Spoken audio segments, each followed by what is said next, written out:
Hello, one and all. It is time for more Metroid Prime, ready to get lost in the Phendrana drifts. I'm going to turn up the volume on my end. Not that you watching this will notice a difference, but I want to hear the cool music in this game, especially in Phendrana. I am a sucker for wintry music in games. I don't know what it is.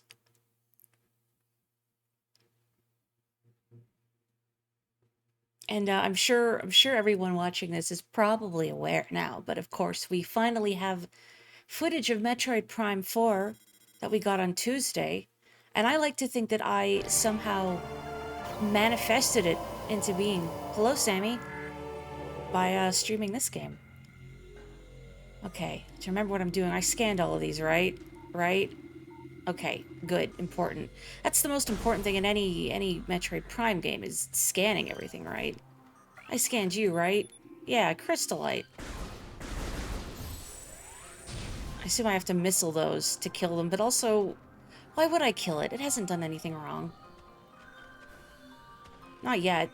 We all know, of course, that I am very spiteful and petty, and as soon as I get damaged by something, I will attempt to eradicate the entire species.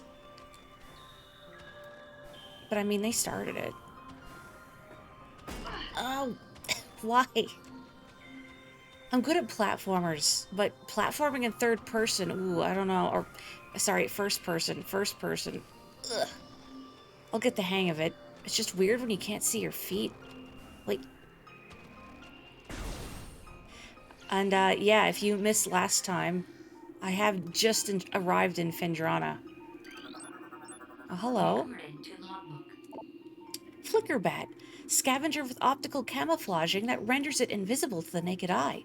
Flickerbats are deceptive creatures. The only way to track them reliably is with X-ray imaging. They fly ceaselessly, hunting insects and other small prey that float on the air currents. Flickerbats tend to fly in cyclical hunting patterns, using primitive sonar to navigate. They didn't have to add all of this creature lore, but I'm so glad they did. I love it. Oh, a bamboo. Hello. Scatter bamboo. Pulsing tendrils of energy extend from the creature's body. Like all bamboos, these creatures can only be harmed by electrical energy. Proximity to these life forms may result in electrical visor interference.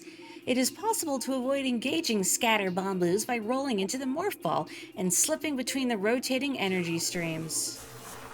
Bamboo. Ow. That's what I get for doing the obnoxious voice. Depth perception. Okay, we're good.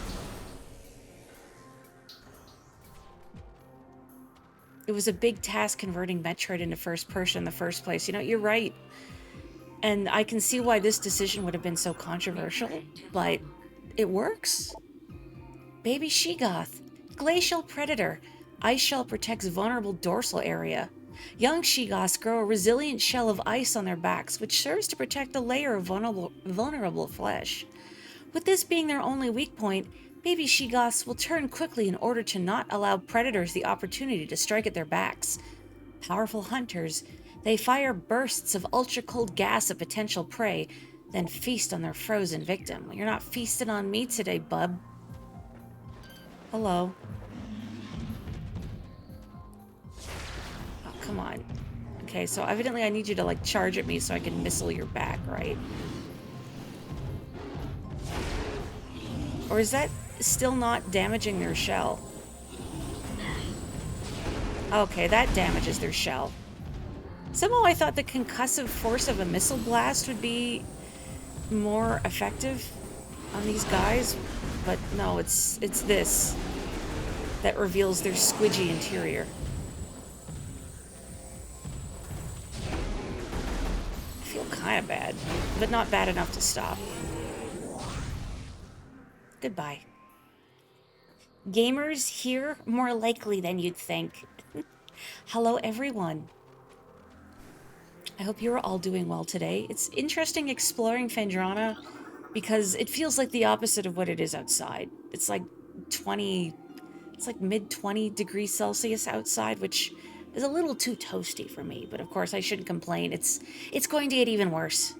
The ice covering this opening can be melted with extreme heat.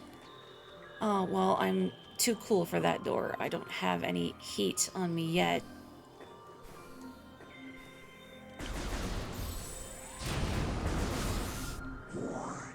Even their backs aren't as gross looking as in the original, the Shegoths. They looked more grodier. That's a phrase. That's a phrase that people say, right? More grodier.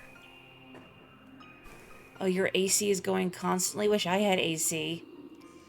Not in this apartment. Just fans, fans, fans. Lots of water. Lots of lying in front of the fan praying for death. We're not at that point yet, but I'm sure we'll get there. Is there anything in here for me? I want to drop down and see. Oh, just another crystallite. Maybe I'll drop down in there in a second. Ow! Oh, there was another one. I didn't realize there's two of them. Okay, whatever. I want to see what's in here. Oh, nothing in here for me. I could have gotten here from the outside. Well, that's disappointing. Never mind.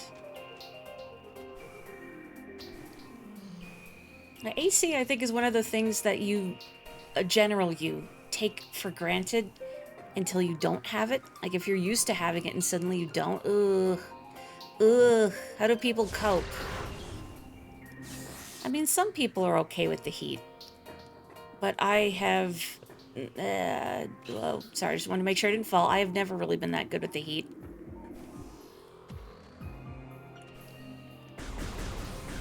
Oh, welcome, Boogie.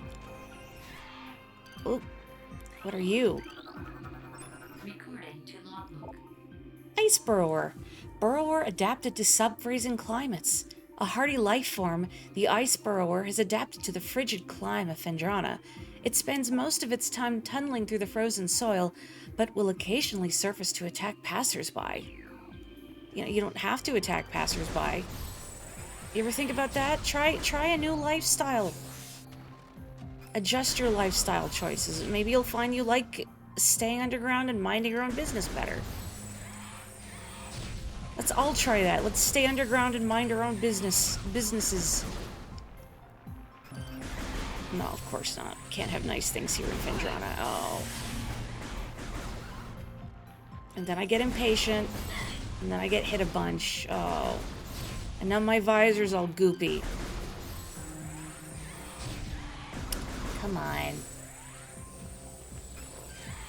There we go. Did I need to do that? No. Did it make me feel better? Also no. Okay, I am up here. Anything pertinent to scan? Nope, just door. More bamboos. Let's see. I wonder how many upgrades I have just unknowingly walked past at this point. It's probably a lot. I'm very sorry to any hardcore Metroid Prime fans who know the location of every missile upgrade and energy tank like the back of their hand, and are silently seething as I continue to walk past secrets. Am I doing it on purpose? Depends if you think it's funny or not. Ow, what did... Who... Oh, it's a Shegoth. Do you mind? I'm exploring.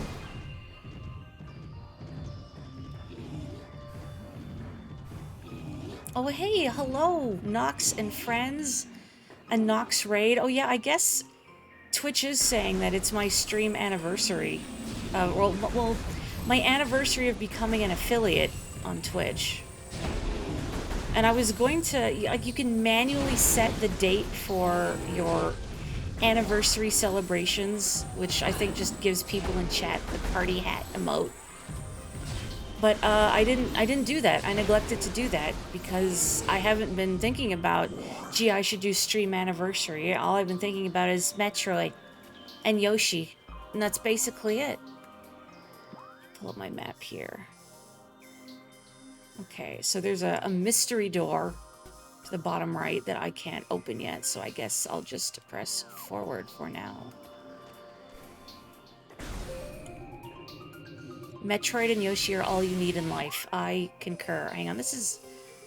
Oh, this is where I came from? Yeah. I'm getting turned around in these maps now. I need to go back this way.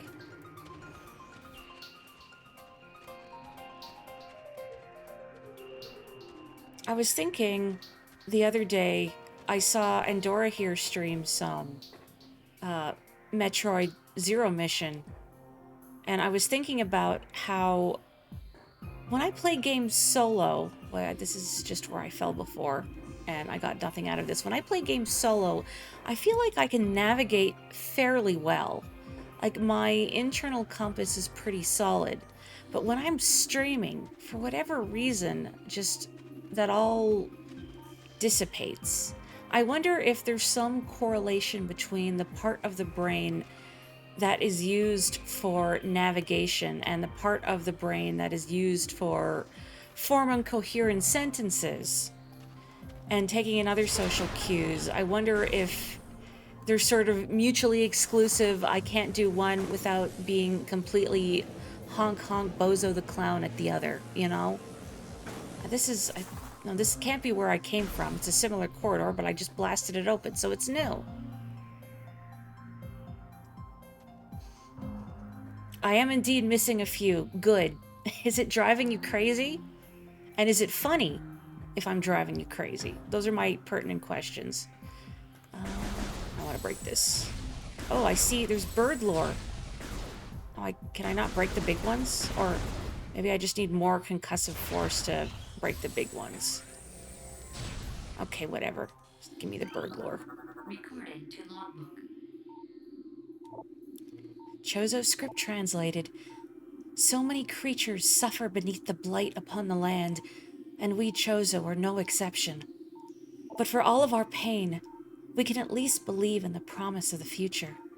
We have come to believe that a time may never come when we can once again open the door and banish the darkness we've contained.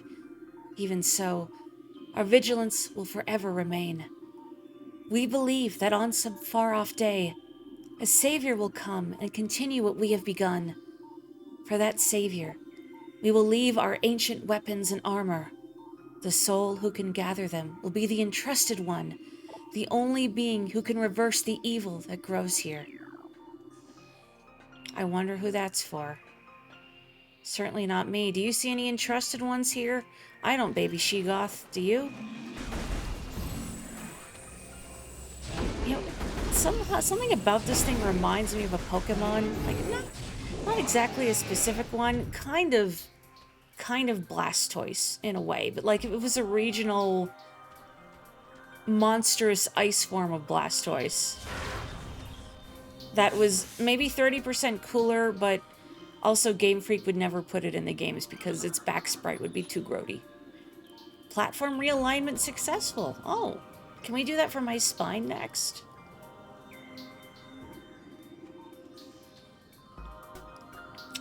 Can I make that jump from here? Doesn't look like it if I try and... why not? Go, Sammy, go. Go, Sammy, go. What? Were those gonna, like, drop back down? Oh. Oh, goodness. I didn't do that.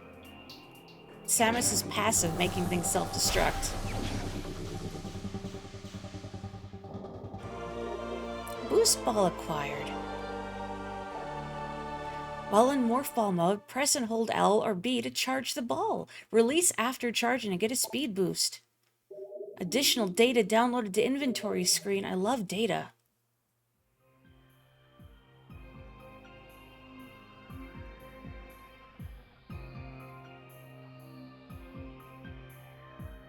Now I can rocket down half pipes. But can I snowboard? The boost ball can be used to increase the morph ball's speed for short periods. Oh, while charging, hold the button longer for a longer and faster boost charge. U-shaped channels known as half pipes are found throughout the environment. Do you know a lot about half pipes, Sammy? Do you do a lot of skateboarding? The boost ball can be used in these areas to reach higher places. Build a charge during descent in the half pipe, then trigger the boost while ascending the other side. This gives the speed and momentum necessary to reach new heights. Cool. That'll be Nintendo's next innovation, sports motion game that fixes your spine. Oh, please. Please. Wee. Ow. Not the most graceful landing, but it's okay. 6 out of 10. So, speaking of spine, it's not exactly spine, but after work today, I went for an appointment to have some trigger point injections done in my back since I've been having a lot of pain due to, I don't know if I pulled something a while ago, but either way, I got that done. It's a little harrowing. I won't go into much detail because I know a lot of people don't like needles. A little harrowing just having to lie face down on a table and knowing that they're gonna jab your back with needles, but actually you don't really feel it. I believe they do use a numbing agent, but even then... Uh-oh. What's going on?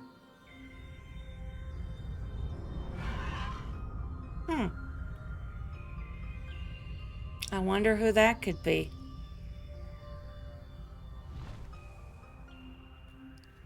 Hello? Ridley? Oh. He didn't notice me. That's so sad. I want to be friends, Ridley. Come on. Maybe if we just talked it out. Thinking... do I want to do anything else here? I can't go in that door. And I can't reach there. I guess I have to go back into Magmore for now. I actually know where... I remember where I'm supposed to go.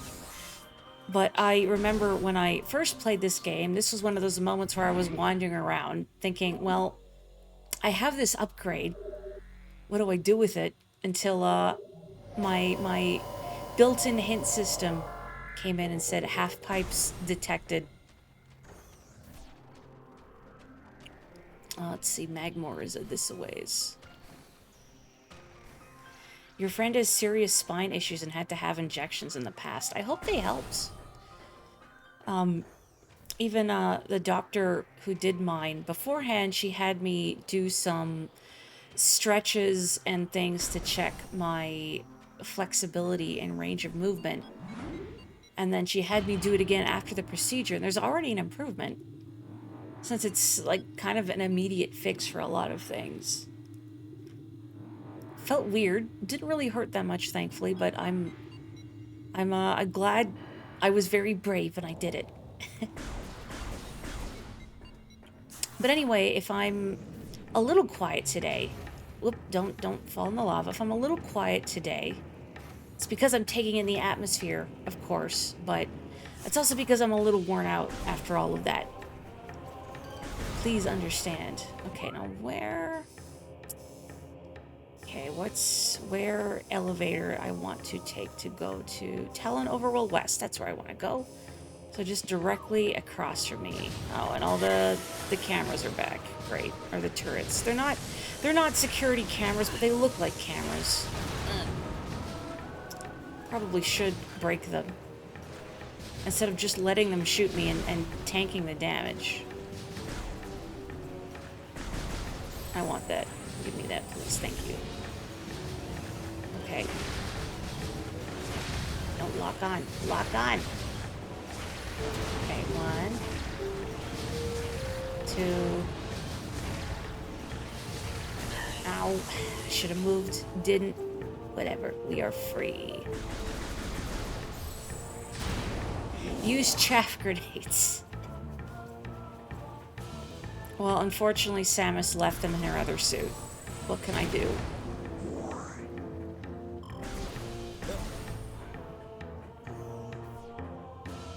Haunts me that I know it's down there and I can't get it. This is the correct tunnel, right? Yes, okay. Oh, what is missile canceling?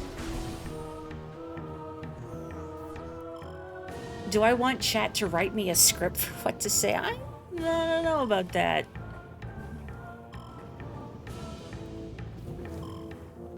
What is missile canceling? Aside from presumably what it sounds like. But I'm curious to know what the utility of such a thing would be.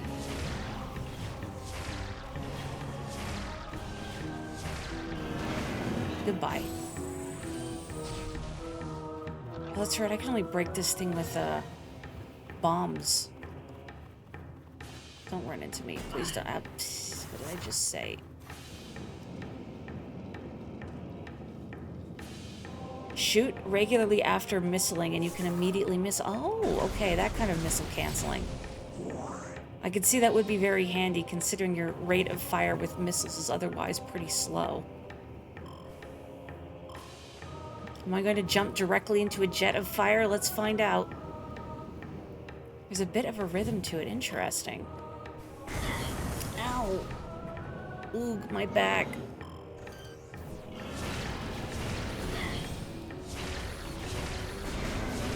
Okay, I think I get what you mean. I tried to do it there. I don't know if that was correct exactly, but it seemed a little faster. Did I do it? I did it. I'll take any praise I can get from the Prime aficionados. In some ways, it's intimidating. Is that the word I want? Playing this game when there are several folks in chat who see it as one of their absolute favorites in gaming. So I want to do a good job. But also, oh, they will know every mistake I make. But that's not necessarily a bad thing. I mean, from a viewer's perspective, when I see streams of other people, it's fun seeing them play a game and gradually get better. Analysis indicates incubating life forms below the surface. The babies. The babies. Oh, hello.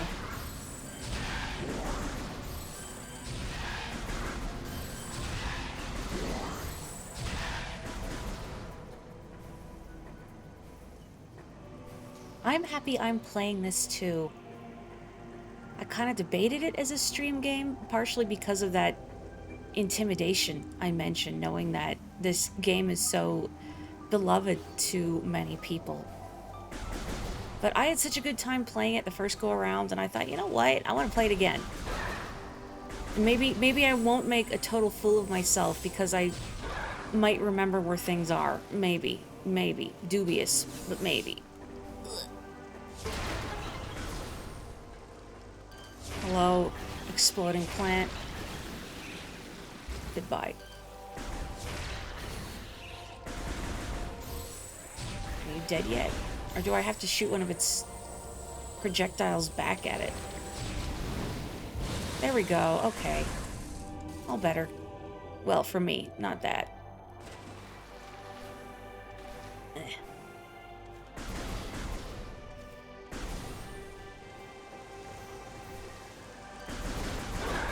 I haven't had a chance to try Metroid Prime 2 or 3 yet. Although they're definitely on... Oh, right. I can't... There we go. They're definitely on the list. Do they feature any... Oh, right. There's beetles down here. Like, any particular features or moves that you can't do in this game? Like, I don't mean unlockables, but just, like, control-wise. Are there extra things that Samus can do in that game that she can't hear, or, like, some quality-of-life features, or I don't know. Hang on. I try to remember where the best place to... It took me a bit to get the hang of this, so...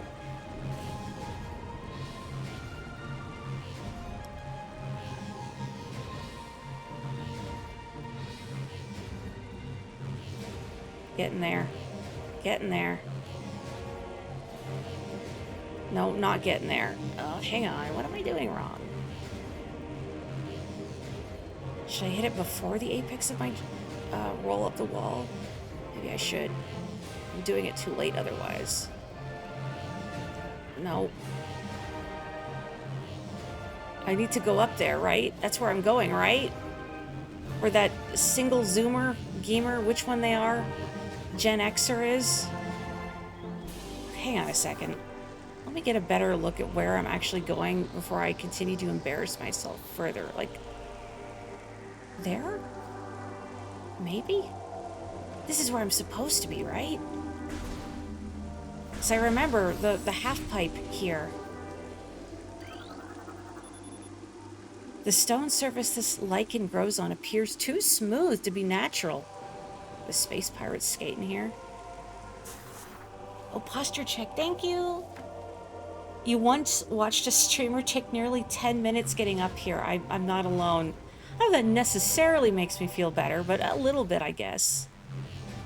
Oh, why am I doing it so much better now? Maybe just that camera angle is messing with me. There we go. Okay.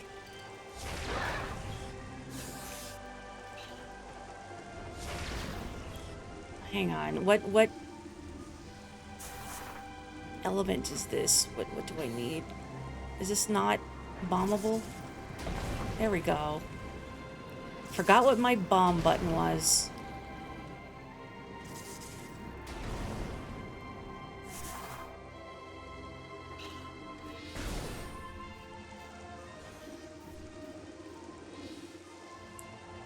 Excuse me, I don't want to step on you. Ow. Stepping on too many guys. Cannot identify light source. No profile matches in standard flora and fauna databank. Was Samus just perpetually hooked up to some kind of space Wikipedia? Is that where she's getting her intel? Ho ho! Space jump boots! Wow, shoes for me! Pretty cool looking, and they're in my size.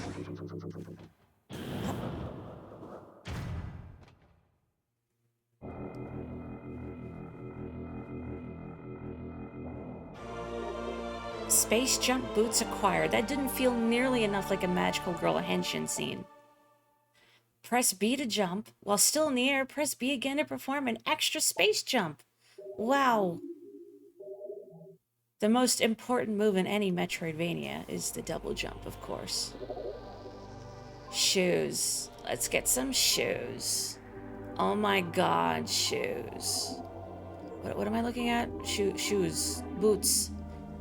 The space jump boots increase the leaping capability of the power suit through the use of boot-mounted thrusters. Timing is important when using the space jump boots. Not boosts. Experiment to discover ways to increase height and distance when jumping. I want these for real. Kelly recently revisited that song, the Shoes song? Really? Let's get some shoes. Let's actually go stand in my ship for a second. Your high school English teacher would play that song all the time. Heck yeah. These shoes rule. These shoes suck. Even with the salty language in it, your high school teacher would play it without getting in trouble. There's more places I could go exploring down there, but I don't think I can do anything there yet, so perhaps I will wait. But can I reach up there now? Oh, I can go this way.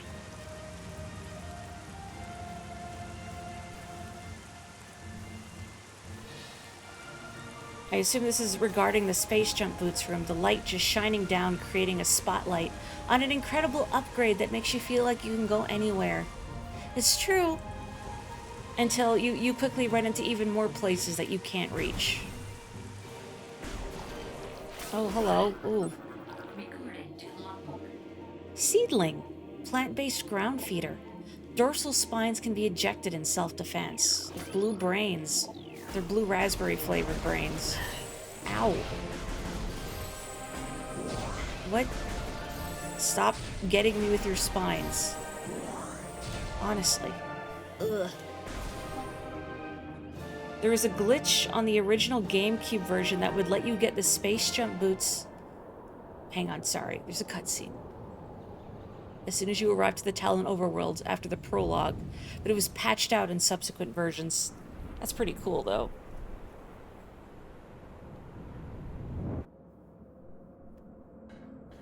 You can reach this point without space jump boots with well-timed single jumps. I actually did on my first playthrough of this game. I went here like at the very beginning. And then I completely forgot about this place because I went here at the very beginning.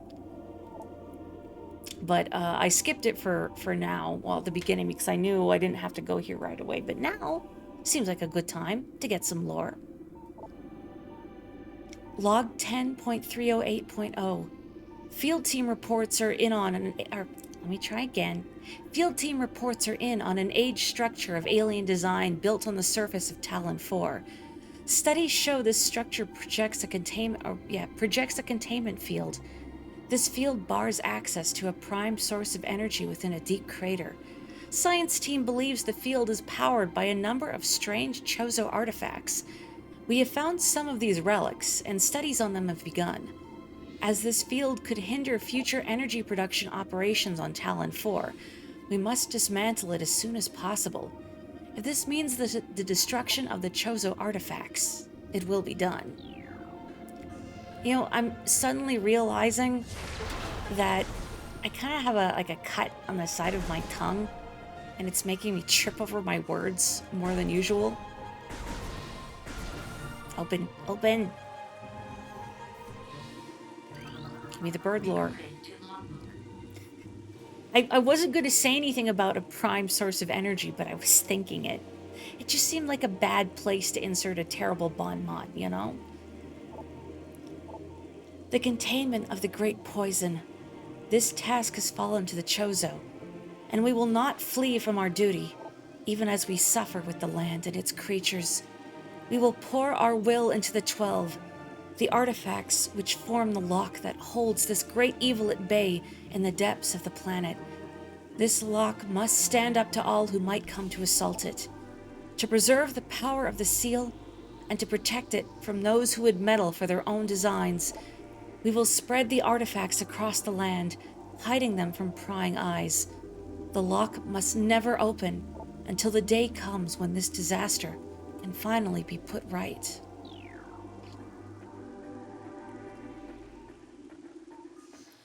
Belatedly, your teacher was an odd teacher. I'm glad. Those are the best ones, honestly. But don't men circumventing the rules a little bit. For a bit. This is a Chozo artifact. Collect it, then scan the totems here for clues on the locations of the remaining artifacts.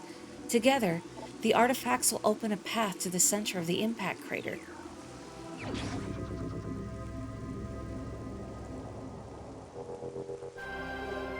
Woohoo! You know, we didn't come here on Talon 4 to find these artifacts specifically. But I mean, it's like, we're here anyway. Why not, right? I mean, the Chozo have done Samus a solid since childhood. I feel like, you know, she could do them a solid. They'll scratch her back, she'll scratch theirs. Anyway, this is the Artifact of Truth, the first of 12. Scan the totems here for clues on the locations of the remaining artifacts. Together, the artifacts will open a path to the center of the impact crater.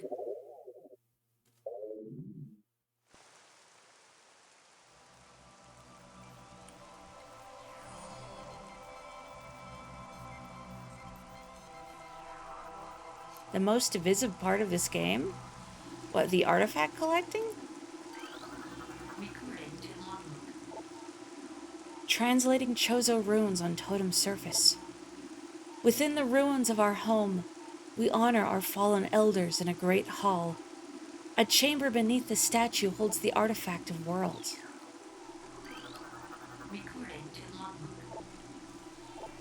A sun chamber high atop our ruined home became the nest of a great beast and a source of corruption. Many Chozo spirits have been drawn to this tainted place, release their bond to the world to claim the artifact of wild.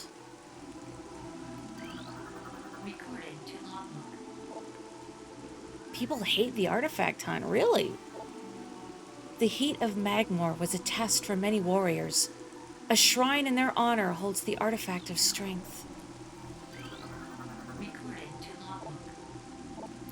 In one of Talon's far corners, a grove of life lies.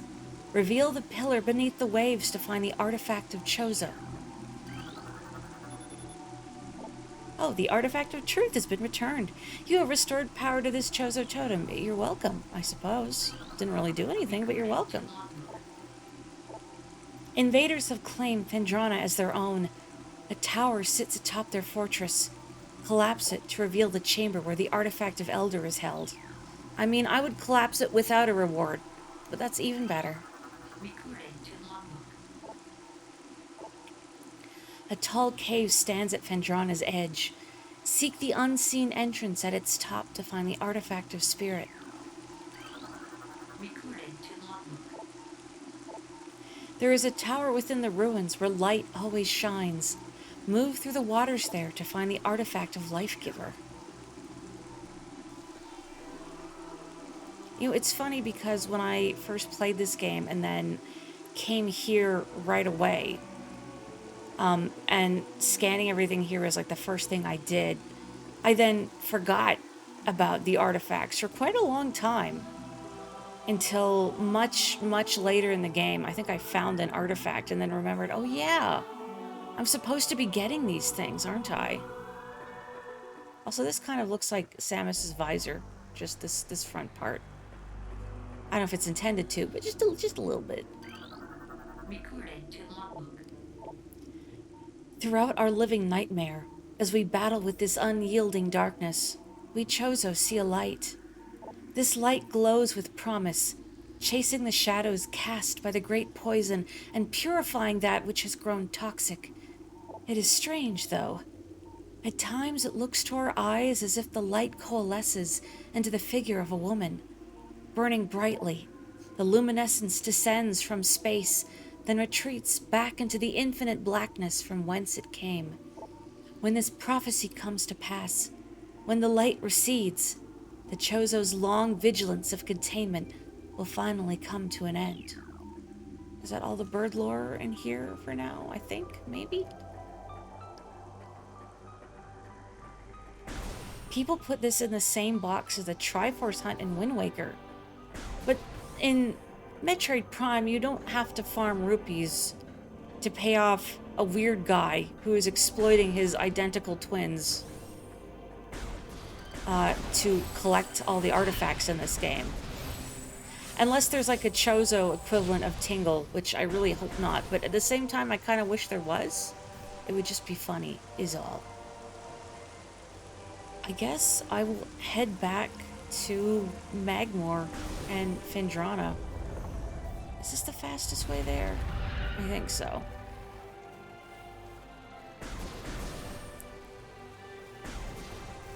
Well, see, even though I missed a lot of the artifacts because I just completely forgot about the whole artifact hunt, I didn't mind going back and finding them because looking at all the little hints that the totems give you and thinking about, oh yeah, this is the place where they're describing, and then going back to find the artifacts, I didn't mind that. And I kind of like the moments in Metroidvanias where you revisit earlier areas in a game, but now you have all these cool upgrades, and places that used to give you trouble or that used to be difficult to navigate are now no problem at all. Oh, I want to grapple, but I can't. Can't reach. So sad. Oh, there's a lot of you fellas. Put Tingle in Metroid. I thought people would be more like put Samus in Wind Waker, but okay. You get one crossover, so I guess it's Tingle in Metroid. The victory lap is fun too. Yeah, right? You feel powerful. Put Tingle in Metroid as a killable enemy. Put Tingle in a dumpster. Yeah, I mean, Tingle's like recyclable. Don't put him in a dumpster. At least put him in your compost bin. Okay, I can't go this way because it's spider ball tracks. I can go this way. Oh, no, I can't go that way, per se. What would Tingle's scan data be? Corrupted. Because he is not of this universe. Okay, do not plow into the fire. Just a little heat therapy on your sore back, that's all.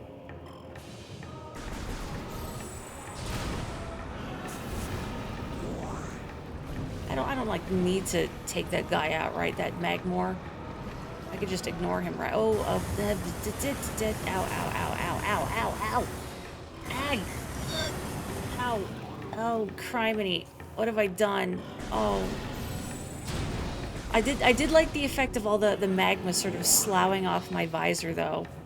I don't think I'd actually seen that before. That's cool. If, painful and a little embarrassing. Did I get turned around in this room? No. Okay. That would be even more undignified. After my flailing into the lava, I'd turn around and have to do it all again. Tingle scan data would mention him being 35 years old, yeah. He's like perpetually 35, though.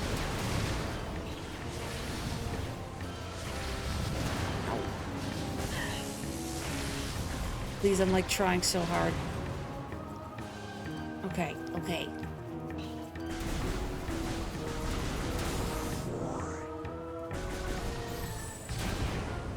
I think it's like the hoarder mentality in me, but when I'm missing even one bar of my health meter, I think, oh no, I'm about to die. This is scary.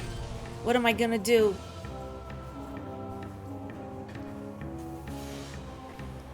Everything is fine. Everything is daijobu. Everything is not daijobu. Ow. There needs to be more 35 plus positive role models. I agree. And not Tingle. I do not think Tingle is a positive role model. I mean, I guess one could argue that, well, he's an independent businessman with a successful map-making scheme going on, employing some very unethical labor practices to keep his business going, like, you know, any good CEO. Wait, can I? Yeah, I can get up here. There we go. Okay. More lore for me. There's no turrets up here, right? Okay. Collapsible suspension bridge is functional, but lacks power. Recorded to logbook. This is a standard spinner device. The generator belts of the spinner can be activated by rapid rotational force. Use the boost ability of the morph ball when inside a spinner to activate the device. I mean, convenient for me, but I want to know how the space pirates are operating this. Like, they don't have orbs to ponder, so to speak.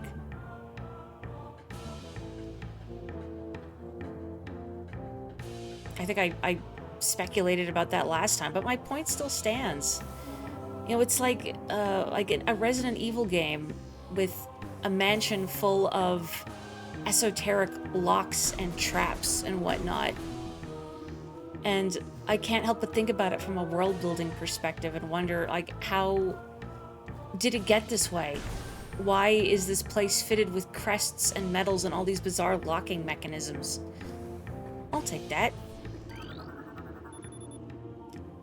Chozo artifact. Bendasium portion of area is unstable. What breaks Bendasium again? I don't think it's anything I have, but I can check. Missile launcher. Brimstone or Radion. Okay. So I don't think I can break this yet. But I'll take the artifact. Wow. How do I feel about the controls of this game? I like them. I haven't experimented with other control schemes, though. I know there's one that has like gyro aiming as well, but I'm just using the twin sticks, which feels comfortable enough for me. I don't feel like I really need the fine tuning that gyro aiming would allow, since unlike, say, Splatoon, I can lock onto targets this way. But I'm curious how other people who have played this game, how you feel, and if there's a particular control scheme that you prefer. I'm just gonna find a place to jump down, I guess. especially curious as to how this would have felt playing it on the GameCube. Okay, I need to go back to Findrana, which is not this one. Okay, yeah, the tall one behind me. But yeah, since, I mean, you have two sticks on the GameCube technically, but I've never played a game on the GameCube where you had to use the C stick with such regularity as I'm using the right stick here. It doesn't feel like it would be built for that. Having played all versions, the GameCube, the Wii, and the Switch, the twin sticks control scheme is your favorite. You also use sticks for this and gyro for Splatoon. Yeah, I can't play Splatoon without the gyro. I know there's some people out there who will play it without the gyro, and that's very cool and strong and powerful of them. I would not be able to do it very well myself, I don't think, because I'm so accustomed to it. The GameCube controls are divisive because they're a bit clunky, but you got used to them. The way they work in the GameCube is that C stick is for switching beams, and to aim, you hold down the R button and move the control stick. You can't aim and move at the same time. Oh, interesting. You are stubborn and love familiarity, so the default class controls, as rigid as they are a great comfort to you. I mean, I can see that when that's sort of what you're used to. And that's what you grew up playing, and what all your muscle memory is for. And I'm glad that it lets you stick with that control scheme here.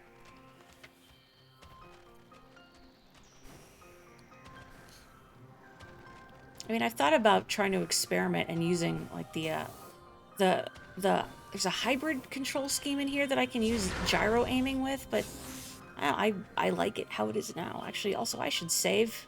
I don't think anything is going to destroy me in the next 5 minutes, but you know, better safe than sorry.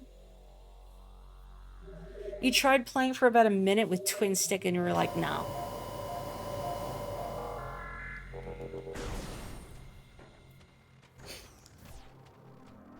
It reminds me, in a way, a while ago, well, I say a while ago, it was like maybe last year or something. I tried replaying Super Metroid on the NSO Virtual Console. And I have played through Super Metroid before on the Wii Virtual Console. Yay, using a classic controller. And that was fine. But trying to play Super Metroid with the Joy-Cons just felt bad. And I felt like my movements were very clumsy and clunky. And partially I feel like, also this is cordite, I can't break it. Scan indicates the presence of a power conduit behind the statue. Well, boo. Can't do anything about that.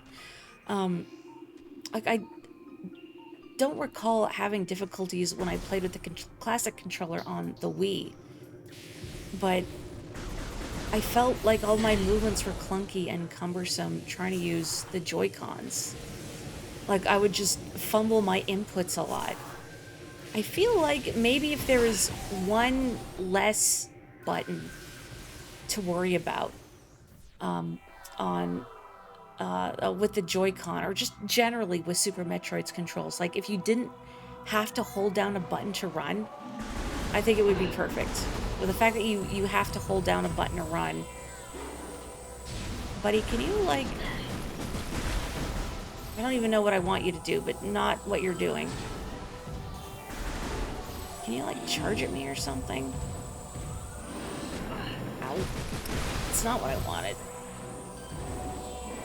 Boy, these guys are not convenient to fight in close quarters. Okay, there we go. Got the squishy meats from behind. Look at that texture. Delicious. And there it goes. Samus ate it for sustenance. Have I scanned you? No, I haven't. Recorded to logbook. Meatloaf. You know, I joke about eating it, but then calling it meatloaf, ugh. Ice parasite. Scavenger with a crystalline outer shell. Parasites are hardy creatures able to adapt to any environment within 3 generations. The ice parasite is a prime example. Having adjusted to a frigid climate, this vermin now thrives in it. Omnivorous, It can exist in areas hostile to most life forms. Oh, didn't mean to scan you again. Sorry, I was gonna missile you. Cool. Does anyone like meatloaf? I mean, you know, like, I've had meatloaf before and thought this is fine, but I don't go out of my way for meated loaf. A statue depicting a Chozo balancing the plane of existence on his hands. I'm not cool enough for his little scale. But also everything is frozen. Anything else for me to scan in here that I have not scanned already? No.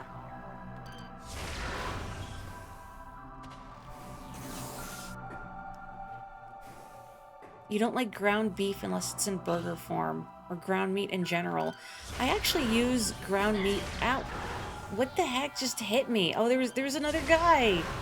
Oh, I got shoved. Well, you know what? I deserve to get shoved because I was blocking his path. That's on me. That was very rude. But, I use ground meat a lot, actually, for making stuff like stir fries. Because I can get it a little cheaper. Like, I can get, say, ground chicken cheaper than chicken breasts, which are hideously expensive here. And it's handy to use for things like stir fries because I don't have to chop up the chicken or anything in advance. I just break it up till it browns. Which is very convenient for me, especially when I'm very tired and don't necessarily have the energy to do a lot of involved food prep. Oh, I don't even need to missile those. I can just blast them. Okay, anything up here? Oh, here we go. This is a statue depicting the bust of a Chozo architect. This statue is flawless. We're just here appreciating bird art. This is a statue depicting the bust of a Chozo shaman. Several stress fractures can be seen running along the surface of this brimstone object. Man, that was like fine art, and I just blasted it without a second thought. Sorry. I'm gonna be so haunted by the ghosts of these guys. This is a statue depicting the bust of a Chozo warrior. This statue is flawless. This is a statue depicting the bust of a Chozo philosopher. This statue is flawless. How can you tell?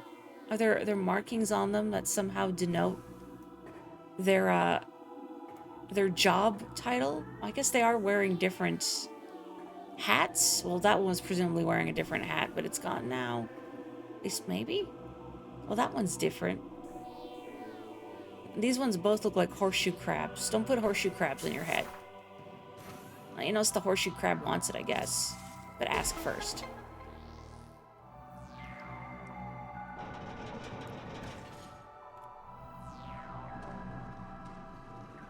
Burb Museum. I want to go to the Burb Museum. Also, hang on, I need to read this thing in chat really quick. Your mom would make something she called ratatouille that was absolutely not ratatouille and not even close to it. It had marinara sauce and ground beef, and she would put Parmesan cheese on it. Oh my. Yeah, don't show that to anyone from France. They would be horrified.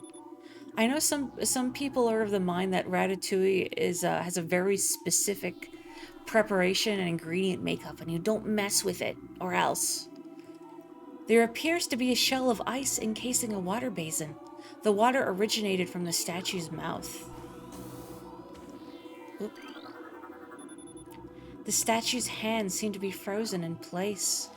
Well, Burb Museum closed because cold, but I'm just gonna take a drink of water real quick. One sec.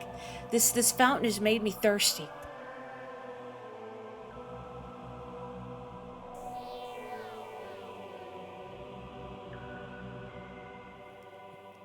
Your mom is Italian and American, and it shows. I mean, I like encountering interesting fusions of ingredients and recipes from different cultures and cuisines. It's interesting. You can create so many cool... Actually, can I ball in the middle of this?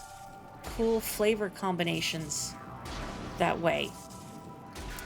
And I should be clear, I am not against messing with ratatouille in a way that creates something new and different and delicious. Just don't show it to a French cook, or they will begin to physically manifest in your house. Oh, did I hit 300? Wow. I'm shocked. Thank you very much. 300. ありがとうございました. Now you're craving Persian ground chicken kebabs. I want to try that. I don't know if I've really had Persian food before. Wow, an upgrade just sitting here in this big, wide open room. Wave beam. Surely there's nothing bad about to happen. Come on, Samus, you could have just grabbed it, please. Great.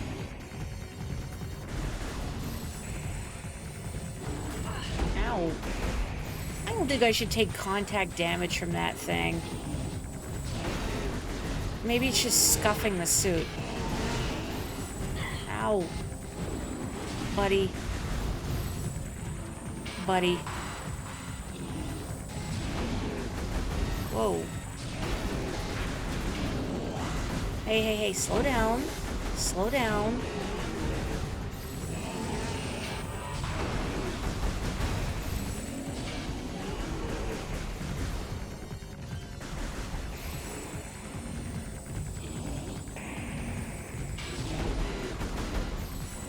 Oh, hang on, there's energy there. I need that, need that. There we go, thank you.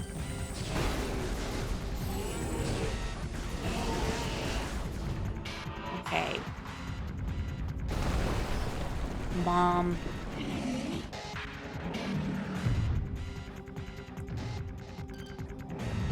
Oh yeah, I should scan Mom. I hope the little ones weren't unique like the War Wasp scans that I missed. Oops. Shegoth, supreme predator of the Phendrana drifts. Shegoths are invulnerable to most beam weapons. The crystals on their back absorb energy, which they can fire at prey. Shegoths have poor stamina. They hyperventilate after using their breath attack, making their mouth area vulnerable. The soft underbelly of a Shegoth is susceptible to concussive blasts. In battle, they expel blasts of frigid gas to ensnare their targets. They are also fond of ramming and trampling their hapless prey. Okay, can we get Tingle to fight one of these? Okay. So I need you to use your breath attack. And then get, like, real tired. And then I shoot a missile at you, right? Yeah.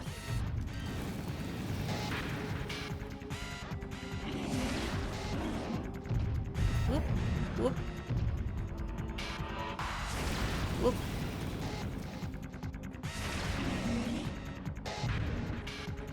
Come on.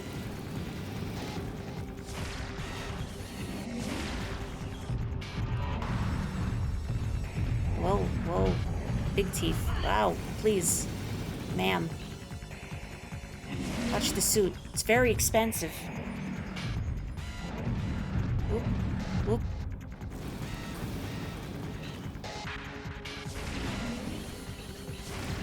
Oh, it bounced. Is that a missile cancel?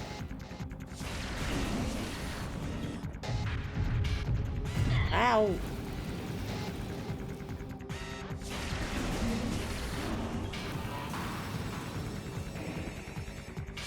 I hope I'm doing this right and not, like, just doing it really slowly.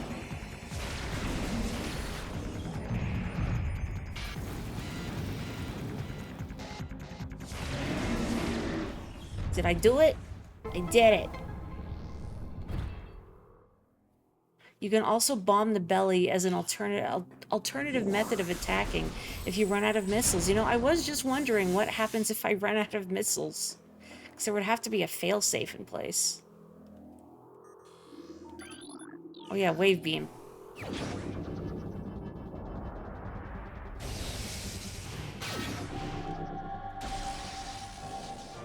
I have harnessed the power of purple. Those are just regular baby Shegoths. Okay, cool. Well, it's gotta be Mama Shegoth, right? I remember when I first played this game, and I beat up the babies thinking, wouldn't it be funny if a mama came barreling through to kill me? Oh, and there it was. All right. I forget. How do I change? I have to hold down a button to change. No, don't fire missiles. Hang on. I don't remember how to change beams. Is it under... Oh, no, it's arm cannon. What am I doing? It's right here. Oh, this is how I do it. X. The wave beam fires powerful electric bolts. This weapon has a limited homing capability as well. Fire the wave beam to open wave doors. The wave beam won't home in on targets without a lock on, etc., etc. Charge the wave beam to fire a fierce electric blast. Enemies struck by this blast will be enveloped in electrical energy for a few moments. You can shoot missiles straight on, but it can be inconsistent. The more efficient manner is to missile from the side of the mouth. Oh.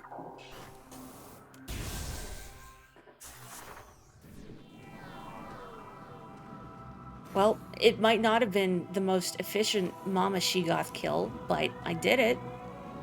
And there aren't even any orphans left behind. Very thorough. Well, this whole room kind of makes you feel like you're gonna get some sort of fire ability to melt all this. This is a really cool statue with the big wings, but no. I have Pikachu power now. I did well. Oh, thank you. Nice to be praised by the Metroid fans. Alright, so now that I have this, I can go through that one purple door. Oh. And I can destroy Bombus now.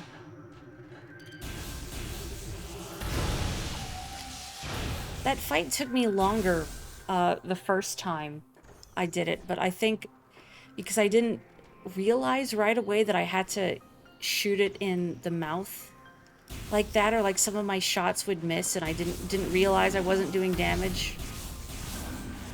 Does this work on you guys? Okay, it does. Somehow it feels weaker than the charge beam.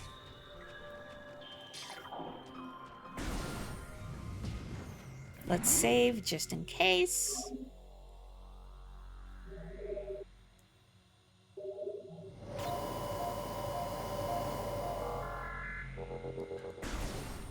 There's a bit of mental disconnect, I gotta say.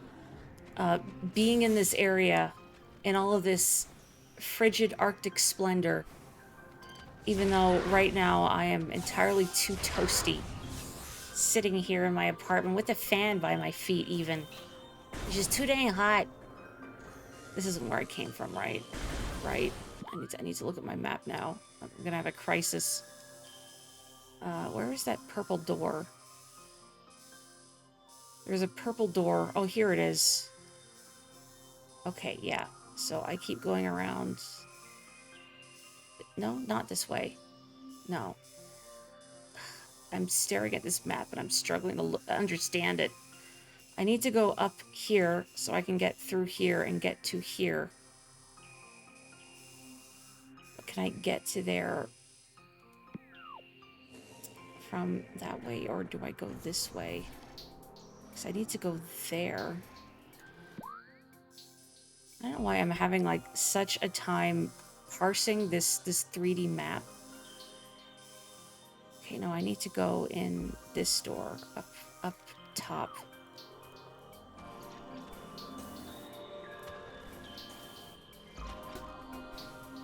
One, two. 1, 2. The map is tough to read. Okay, well, that helps to know that I'm not the only one who thinks the map is a little tough to read. It's a good map. I do like the map. Just something about it doesn't click in my brain right away. I think because it's three-dimensional, that it messes with my sense of place a little bit. Then I've always had difficulty parsing three-dimensional objects. I just can't focus well enough. Very aggravating.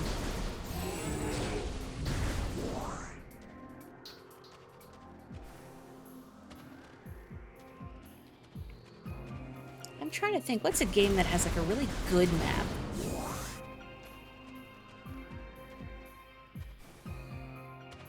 Or conversely, what's a game that has a really terrible map?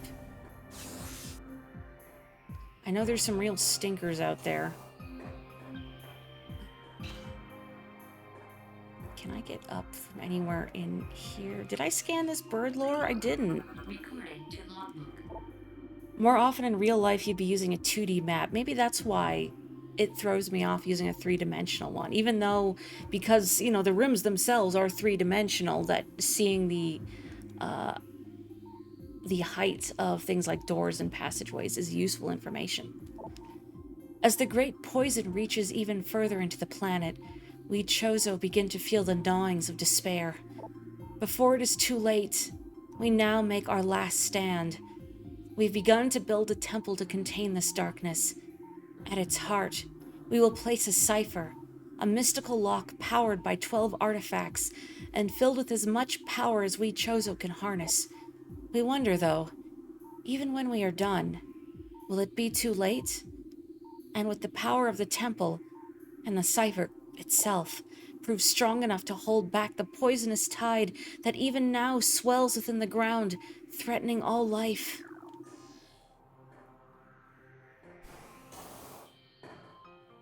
You remember playing a game somewhat recently whose map is useless? If you remember, I want to know. I like learning about game design and what works and what doesn't. Can I get up on anything in here? Ow. You little guys are just everywhere. And then I guess I am invading your habitat. Recorded to logbook. This hanging rock structure appears to have a weak spot near its base. Some stalactites can be dislodged from ceilings, allowing them to be used as platforms to cross otherwise unreachable areas. Golly, folks, I'm gonna be real with you. The cut that's on like the side of my tongue is driving me crazy. Not that it's particularly painful, just irritating, and it makes it hard to talk. Where can I get from here? Door. Little guys. Ow. Pain. Oh, hello. No, give me the scan. Rude. Okay, well, forget you then. Do I need a moment to try and address it? There's not really anything I can do about the cut on my tongue. You just wait for it to heal and gripe about it all the while. Skyward Sword's map is too detailed and you don't like it. Hollow Knight's map is also one you didn't like. I'm trying to think of how I felt about Hollow Knight's map. I think I was fine with it, although like having to equip an item just so you can see your location on the map was, I think, a bit of a baffling design choice. Just because I didn't really like having to choose between, okay, I lose out on slots for my charms, or I don't see exactly where I am. Which isn't really an issue if I'm, you know, going back to a previous area, but if I'm in a new area, it's helpful to see where I am. Your 100% scan senses, are those the enemies that destroy themselves and then never respawn?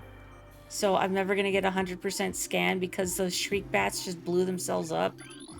So cruelly denying me that 100%. I tried. You can't say I didn't try. Where am I going here? Can I jump up anywhere from here? Sorry, these flicker bats going to be a problem. They respawn if I go back, like, right now. Okay. The ice shriek bats are notorious for ruining scans. I remember hearing that was a thing in the original version of this game, that they did not respawn, and they were really easy to miss because they would just destroy themselves by flying at you. Ow. No, hang on. take a shot every time I stumble into one of those guys. Recruiting to There we logbook. go. Ice shriek bat, ice-encased ceiling dweller. Like standard shriek bats, these creatures are easily spotted with thermal imaging. They roost on cave ceilings, subsisting on insects, reptiles, and small mammals. Fiercely territorial, they will dive bomb anything that wanders near. So they're easier to see with a thermal visor, but of course by the time you acquire that, they no longer spawn, right? Well, thank you for pointing out that I can still go back and scan them. Because I definitely did not get that scan in my first go-through. I don't know what my completion rating was off the top of my head. I did take a screenshot. I mean, I guess I could just go look at some point. Oh, here we go. There's a thing here. Thermal visor makes them disappear forever. Well, that's inconvenient. Also, welcome. Same with the ice burrowers, really. What an odd event flag that is. Just the correlation between getting that visor and them despawning forever, packing their bags and going home. I'm trying to find the thing I just activated. But there's this. Well, good thing I scanned the ice burrowers too.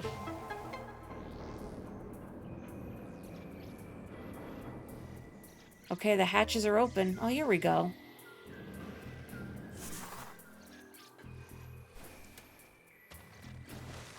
Yet again, I understand from a puzzle solving and a game design perspective, but from a world building perspective, why are all these holes meant for containing ores, orbs, a thing? I do like the bird-shaped water fountains, though. A nice design choice by the Chozo.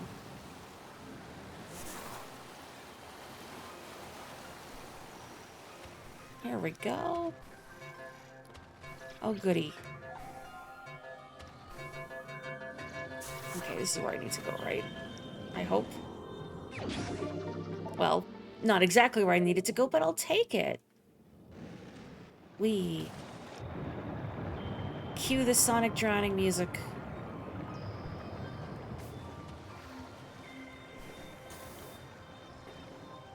The other scan a lot of people miss is Flagra's tendrils. Many don't realize they're scannable. Now, who's going into a boss fight without pulling up their scan visor being the very first thing they do?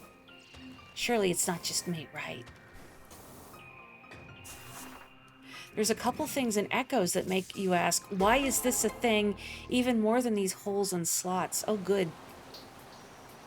Now I'm wondering what is the best way to play Metroid Prime Echoes, aside from another Miracle remaster. I actually believe we do have a copy of Metroid Prime Echoes, Metroid Prime 2 on the GameCube. But I would have to pull my Wii out of storage for that. I have my Wii U here.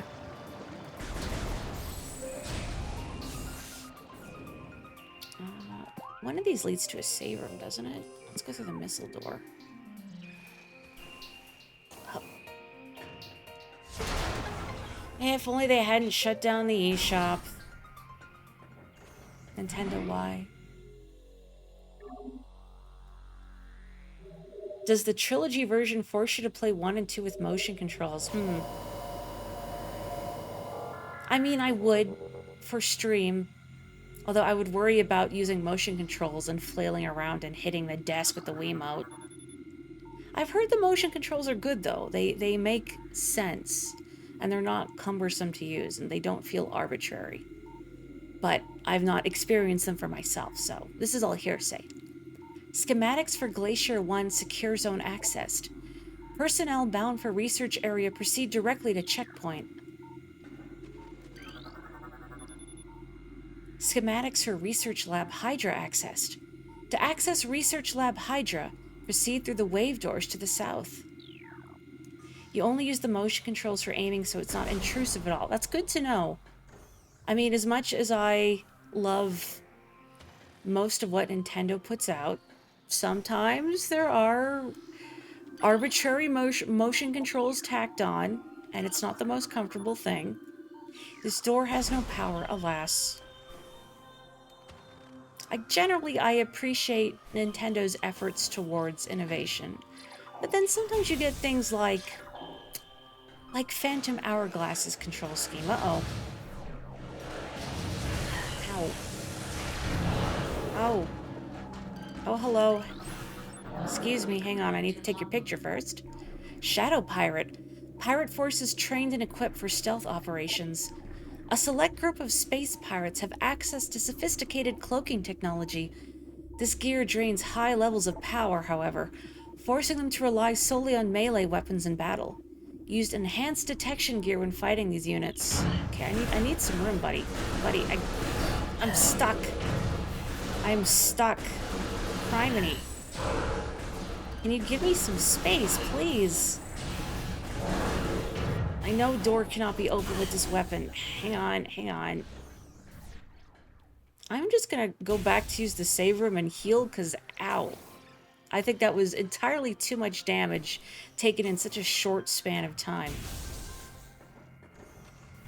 You've never played this before, and what you're gathering is that it's Pokemon Snap with guns. Gun, singular.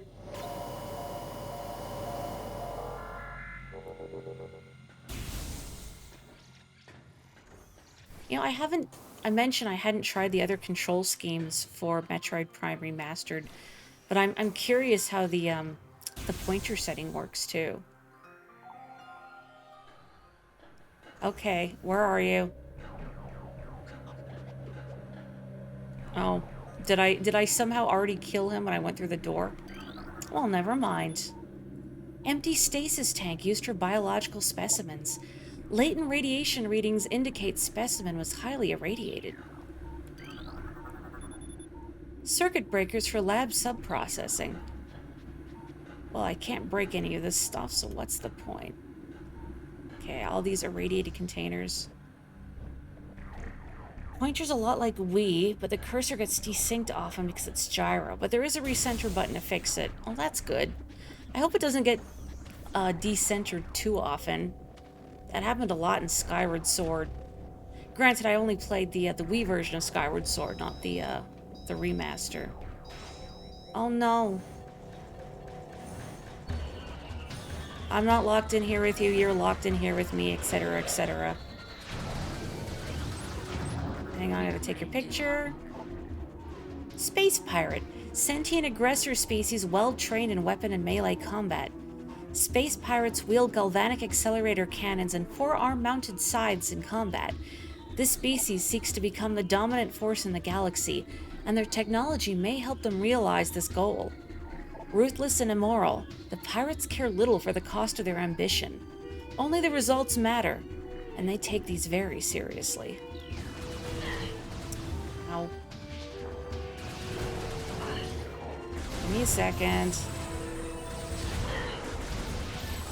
You know what I'm curious about is... Okay, I don't know how to phrase this in a way that doesn't sound weird, but how do space pirates propagate? Like, are they grown, say, in tanks? Are they each engineered? I ask because they seem to view one another as very disposable in the sense that any weakness is meant to be punished.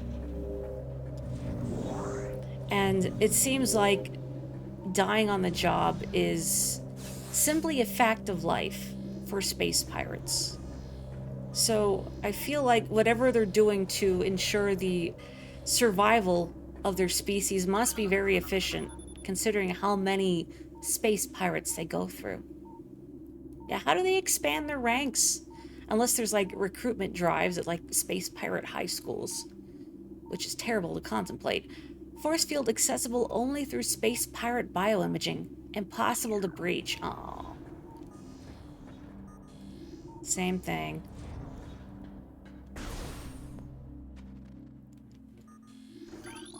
Map station. Oh boy. I love me a map. Conscription. I mean, it seems like space pirates all just love conquering and war and destruction and leaving passive-aggressive post-it notes. I don't think they would need to conscript one another. Phazon ore appears to bind through phazon energy. Thermal imaging is required to detect the highest concentration of radioactivity, which serves to bind the stones together. Imaging research is being conducted in the containment vault area of the facility. Phazon ore is extremely durable and blast resistant. Although the armor-like qualities of this shell provide ample protection, thermal imaging can be used to detect weak areas in the casing. Improvements must be made to the shell in the event that these weaknesses are found by aggressors. East Quarantine Cave is restricted to blue level security. Authorized personnel permitted entry only after bioscan. Project Titan specimen is immobilized in Quarantine Cave. Relocation is recommended due to increased violent activity. Can any species be a space pirate? I mean, that's a good question for those better versed in Metroid lore than I. But looking them up, because I got curious after finishing this game the first time, they generally seem to have an insectoid sort of design. Oh, hello. Ow!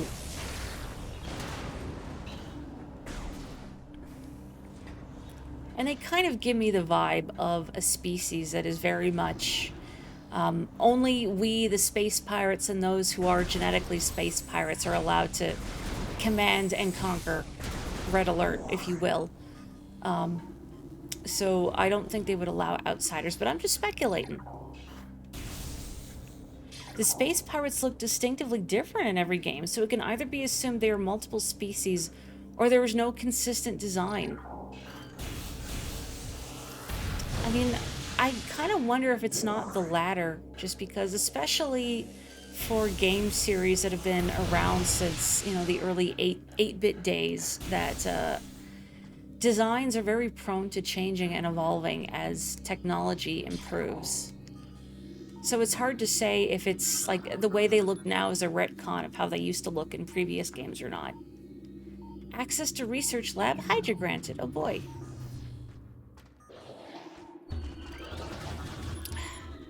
Phazon fluid bath levels at 70%.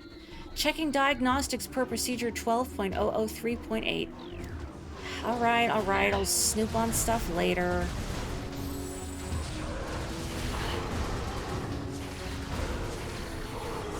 Get out of here. Okay, the music is still going, so evidently someone else is still present. Well, whatever, I'm just gonna snoop on all your stuff until you wake up and get down here. Space pirates between the Prime games almost look completely different. Then, you know what? I don't know, maybe they are just an amalgam of different species, and anybody could be a space pirate. Maybe next game Samus should infiltrate their ranks, just for fun, on a dare. Specimen 043. Decreased vital signs. Cold damping appears stable. I want to see. Stasis tank operational, but currently empty. Oh, I thought the glass is just fogged up, but yeah, there's actually nothing in there. Never mind. Elevator operational. Specimen 102. Increased volatility recorded. Predator awareness indicated even in cold stasis. Stasis tank operational, but empty. Specimen 002. Euthanized 12.091.4 after psychotic episode. Scheduled for removal. Okay, this is where I came in. Okay, I read that. Increased acidity levels recorded in Phazon amniotic bath. This is likely a side effect of Phazon ingestion by test subjects. Access to Research Lab Ether limited to Team Sclera only. Where are they getting these names from? Personnel bound for Hollow Observatory must use West Elevator. Ice beetle infestation in Ice Fault region has been 95% exterminated. Report any sightings to security immediately. Okay, have I scanned everything? Nope. Specimen 029, life signs normal. Pulse at 140%, mass increase of 4%. Recording to Log 10.344.8. We have codified the newfound energy source as phazon, a V-index mutagen of which we have very little reliable data. Indications point to a meteor of unknown origin expelling phazon into the environment. This material appears to possess the power to mutate organic life forms sufficiently to withstand its poison. These mutations appear promising, with abrupt evolutionary leaps appearing in single-generation reproduction. Plans to establish a full science team on Talon 4 are being finalized. recording to Log 10.587.7. Mining operations have begun near the crater where phazon appears to be most concentrated. Daily phazon yields have increased 44%, and our mining system becomes more streamlined as personnel and equipment flows increase. Several incidents of phazon-induced madness have been recorded, prompting augmented life support regulations in the deeper chambers. Symptoms include loss of equilibrium, erratic respiration, muscle spasms, and in the most extreme cases, hallucinations.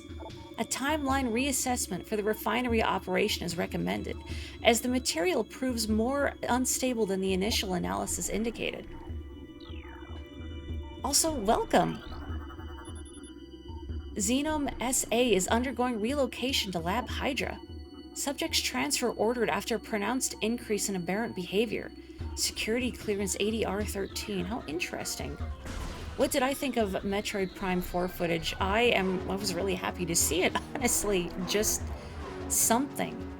I feel like I'm jumping the gun a little because I haven't yet had the chance to play Metroid Primes 2 and 3, but considering how much, I enjoyed this game the first go-around, I'm very much excited for it.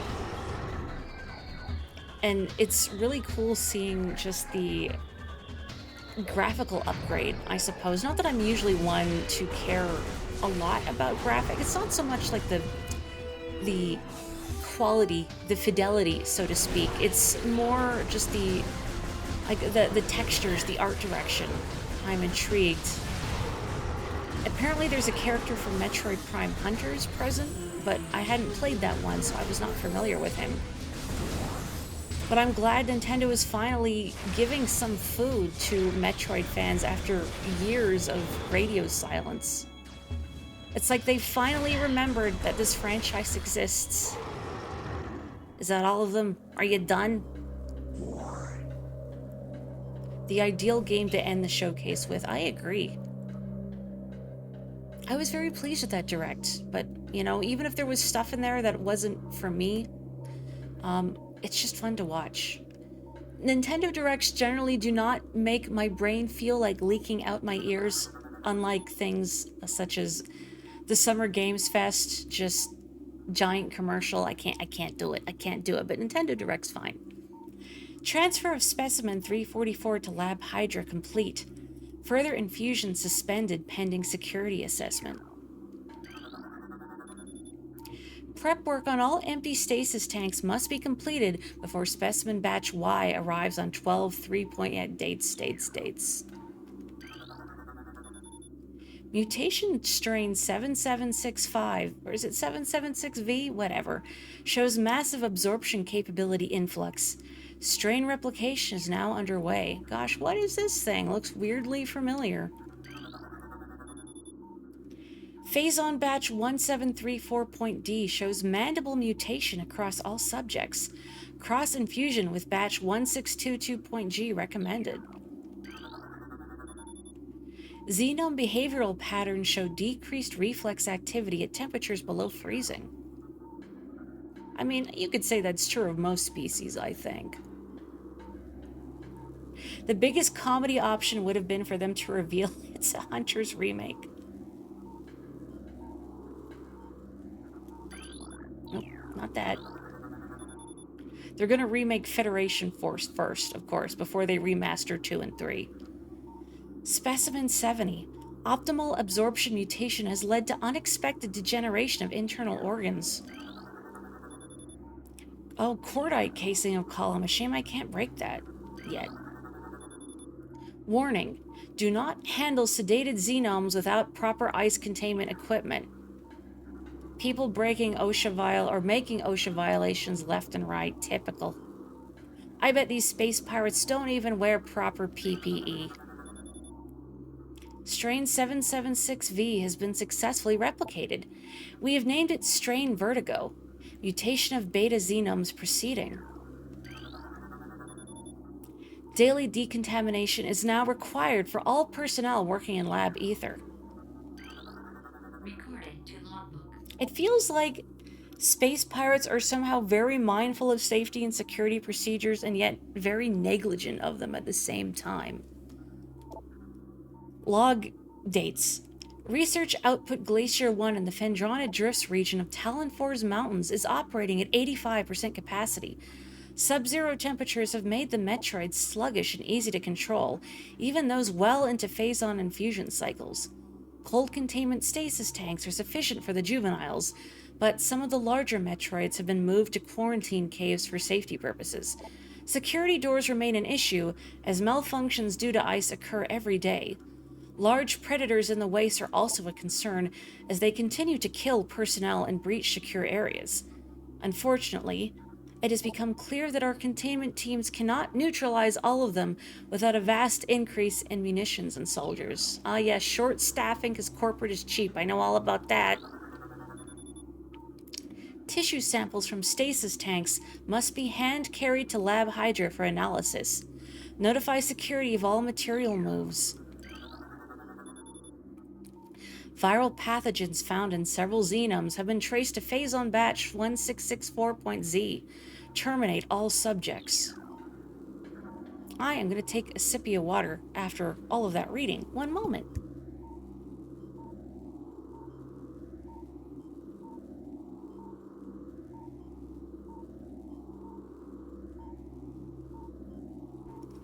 All right. Ugh. Prime Hunters was actually your first online game. How was Prime Hunters? I feel like between that, well, no, it's Federation Force I'm thinking of that people said not actually that bad if you just divorce it from the fact it's a Metroid game.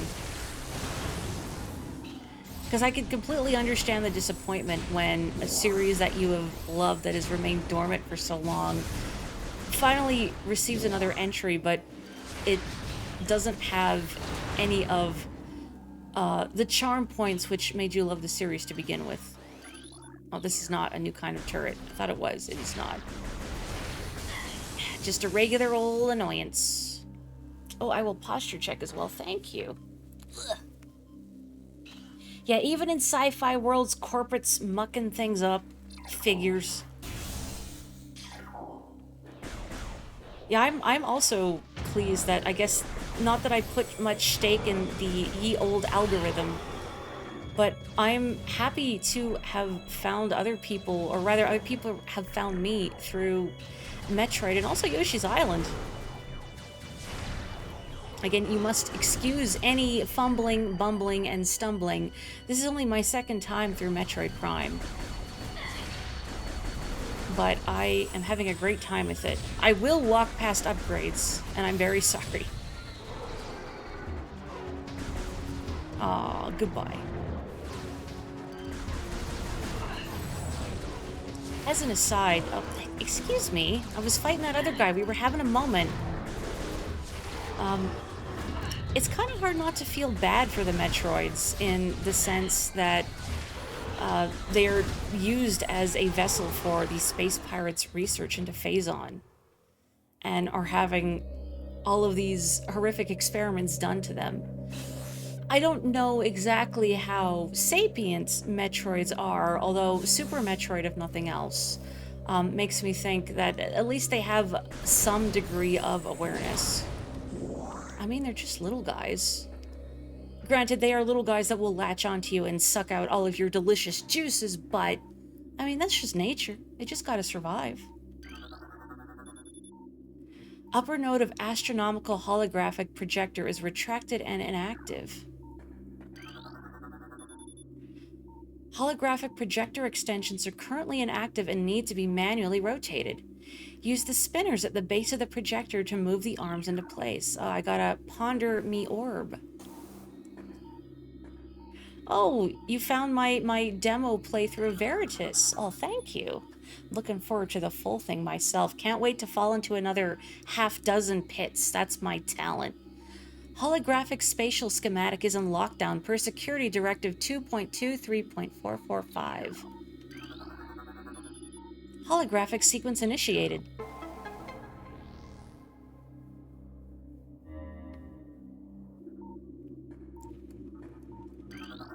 Recording to logbook. Log dates. Scans of the spiral sector detected a massive energy spike emanating from a Wanderer-class planet identified as Talon 4. Scout reconnaissance was immediately dispatched to the center of the spike, a landmass at heading mark 40.08.02, returning with planetary samples and atmospheric imaging. Analysis shows the energy source to be an unstable radioactive material of enormous potential. We are unable to form an accurate risk assessment at this time, but we are unlikely to find an energy source this powerful again. Analysis will continue, but currently Talon 4 appears to be a viable secondary headquarters.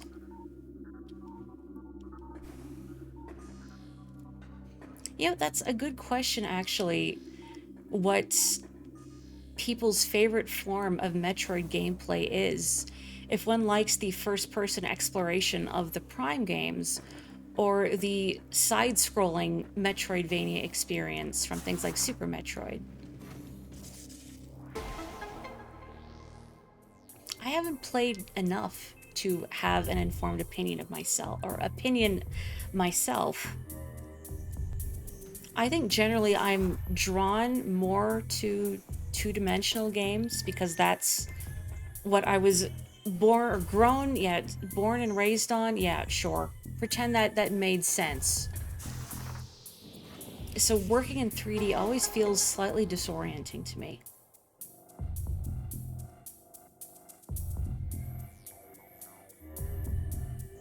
You needed to take a break from the game and the Metroid sucked your face. It's pretty alarming in first person.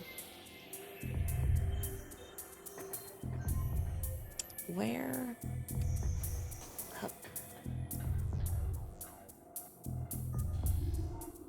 Oh, I didn't scan this. Lower node of astronomical holographic projector functioning normally. Oh, there we go. Get in there.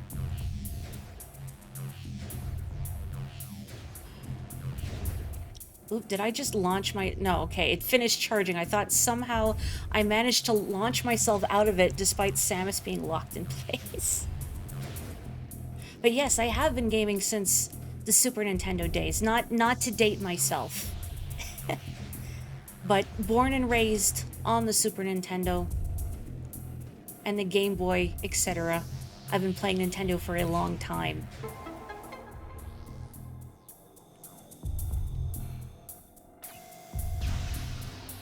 It's interesting hearing different takes on the Metroid series and what draws people in. Like the immersion of the Prime series.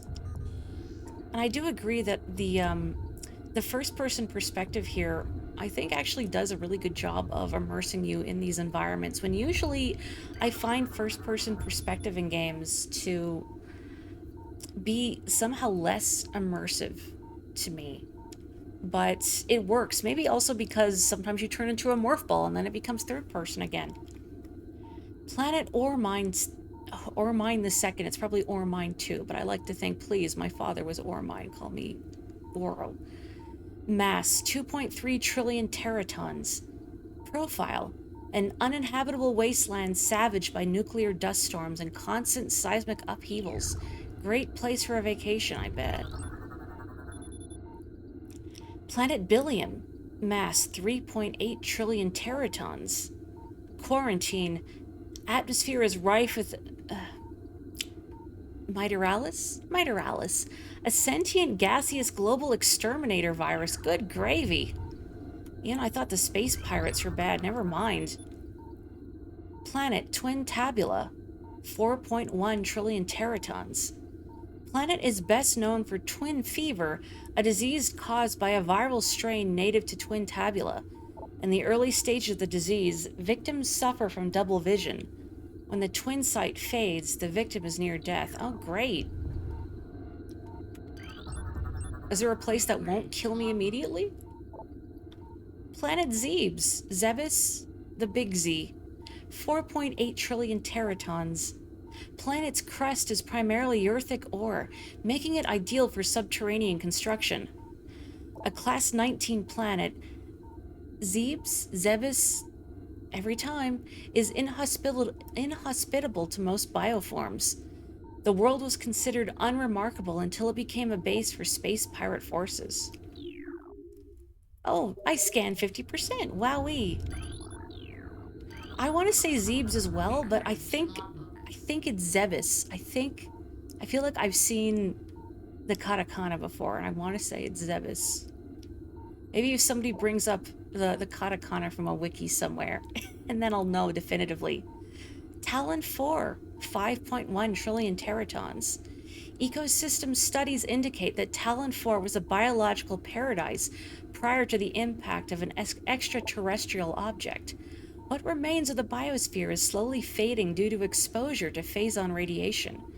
At current rate of decay, Talon 4 will be a barren Class 13 wasteland in approximately 25 years. That's depressing. You know, I don't know if it was intentional that the planet inhabited by Chozo the bird people is called Talon, but it's pretty good. Am I missing a scan or anything else in here? I think that's all of it. Oh, here we go. I didn't scan this. This device has been previously used. It has shut itself off. Zebs is said in other M. Oh, we don't talk about that one. Choto dake, a little knowledge of Nihongo. I've been learning, but I don't get to use it conversationally very much, ever. So my Japanese is a bit shaky. It's easier to read, and I can probably understand it better than speaking it. But I do indeed have some Japanese knowledge, and oftentimes in games, if I'm not sure how to pronounce something, I'll look up the kana, if applicable. I want to stand in that. I mean, obviously you can't, and I would just get crushed if I could, but I will forever think about playing Eternal Darkness and getting poor Roberto Bianchi crushed on purpose. I didn't scan this. No, what have I done? Zebes. Okay, arigato. Now I know. Super Missile. This powerful attack uses 5 missiles. Using the power beam, press and hold A to charge, then press R to fire. Cool. Okay, let's see. Which way? Okay, well, forward just leads to a singular room, so I will go here. Yeah, the worst part of learning a language you really like is not being able to use it other than tutorials and flashcards. I wish I had opportunities to use it conversationally, but also at the same time, I'm very shy. Which is weird, you know, coming from the person that's streaming, but it's different. Talking to people one-on-one somehow feels more intimidating, especially if you're trying to do it in a language that you're still struggling with. All holo technicians report to main observatory. Maintenance required on both holo modules. Chief Astrogation Officer feels our current dual holoprojector system is obsolete. Please review and advise. Give me more of these passive-aggressive posts, please. Scanning just about every progression item will just give you the name of item, but is it not counted for your scan percentage? That's all I want, is the percentage. Even when I'm not going for 100%, I just want make number go big. You're part of a local Japanese community, and the language exchange makes all your vocab go out the window when you talk to them. Oops. But I know that feeling all too well. It feels like when I'm doing exercises or activities or trying to formulate sentences on my own just as an experiment, then I do fine. But actually, under time pressure, when I'm trying to talk to someone or formulate sentences in real time, that's a lot harder. Oh, only the recording to logbook counts. Okay, good to know. I'm glad the items do not have special scan logs. In retrospect, I think it'd be kind of mean if they did, since you could very easily pick up several of them without realizing, oh, I could scan these. When do these guys get jetpacks? Hang on, let me...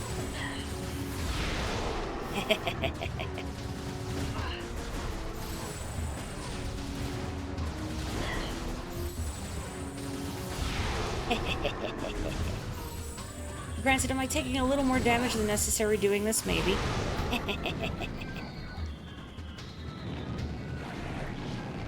Oh, there they are. Hello. Object out of scanning. Get in here. Get down here. Flying pirate. Pirates trained and equipped for airborne assault. Flying pirates are extremely agile in the air, but the heat signatures of their jetpacks can be tracked with thermal imaging. While their missiles are extremely potent, their jetpacks can be even more so. If the pack fails, they will make a suicide strike. See, they must have a very robust system to ensure the proliferation of their species, considering how disposable they seem to view one another. Okay, evidently there's still somebody around because the music's still going. There you are.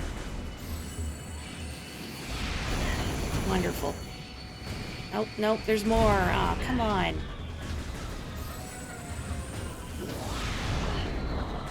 Maybe I shouldn't be using my, all my missiles on these guys, but it's just so efficient. Okay, are we done? Are we good? Yeah, you just want to feel powerful. It is fun to ragdoll the space pirates, I agree. If you don't flop around a little upon death, what's the point? Might as well not have even bothered. Can I break this, or do I need to use a missile to break it? Well, I went a little heavy on the missiles there. A good ragdoll does make life better, I agree. You're trying to learn Spanish through Duolingo. You get all pumped up and excited until you hear native speakers around you. I mean, have you found you've reached that point where you can start to parse words in Spanish? I think that's a good sign if you're learning another language, because, you know, when you hear someone speak a language that you don't have any knowledge of, it just kind of sounds like gibberish. But then there comes a point where you can start to understand words without having to think about it. The ice covering this opening can be melted with extreme heat. Well, I have none of that, alas. But someday. I think it was that door I came from. Yes. You like making space pirates feel like they have a chance against you a little bit. It's very sporting. I think it's very kind. It's like the older sibling holding back their full power to let the younger sibling feel or experience the taste of victory. Or at least, you know, get a whiff of victory. Victory is for older siblings only. Oh. Pirate communique analyzed. Main research facility locate. Is it where I'm standing? Thanks, hint system. Never would have found that. What would I do without you?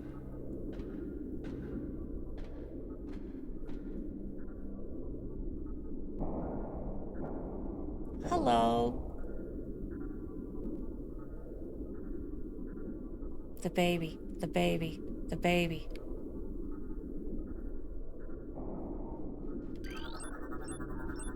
Recorded to logbook. And what a creature it is. Talon Metroid, energy-based parasitic predator. The effects of Phazon have turned these Metroids, a species of alpha predator native to SR388, into a unique subspecies found only on Talon 4. A Talon Metroid will latch onto its prey and drain energy, growing larger as it does. The only way to shake an attached Talon Metroid is to enter Morph Ball mode and lay a bomb. Hello. I feel like that probably startled a lot of people. Ow. But at the same time, you can't see a creature in a glass tank and not immediately assume that the tank is going to break at some point. Man, I just feel bad for it. Sorry, bud. Uh-oh. This thing I don't feel bad for. Are you done? Are there more of you? Or can I rifle through all your notes in peace? The face hug is, yeah, the real startling thing. It's pretty alarming in first person. Metroid containment fields appear 100% effective after adjustments. Temperatures below 10 degrees centigrade will render Metroids docile. Love that space pirates use the metric system, which is good and correct. Stasis tank B118 contaminated beyond acceptable safety standards. Removal squad requested. I can hear the battle music. One of them is going to come sprawling in here, guns akimbo, while I'm trying to rifle through all their post-it notes. Phazon infusion, stage 6. Subject Metroid BR5497. Subject's mass at 180% of previous Phazon cycle, increasing dosage by 4%. Internal organs of Metroid seem to be limited to nucleonic absorption cells and massive energy reservoirs. Metroid brain scan results in. Studies show accelerated activity in parietal lobe during hunting cycles at temperatures above 10 degrees centigrade. Containment temperature stable at 3 degrees centigrade. Environmental diagnostic satisfactory. Recorded to logbook. Log dates. The reconstruction of Geoform 187, codenamed Ridley, was recently completed. After his defeat on Zebes, Command ordered a number of metagenetic improvements for him. Though aggressive, we were able to implement these changes in a cycle. The metamorphosis was painful, but quite successful in the end. Early tests indicate a drastic increase in strength, mobility, and offensive capability. Cybernetic modules and armor plating have been added as well. We believe our creation, now called Meta Ridley, will become the mainstay of our security force, a job he will certainly relish. He might even mustard it. The hooked mandibles of the Metroid penetrate the skin of its prey and siphon pure life force energy. Brain slugs. Okay, I think that's all the post-its in here.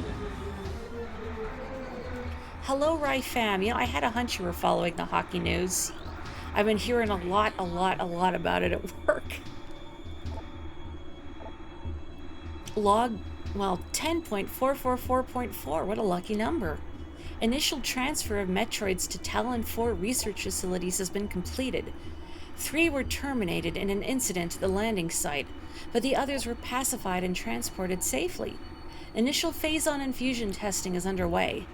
We are eager to observe the effects of Phazon on Metroids, especially their ability to absorb and process the energy given off by Phazon sources.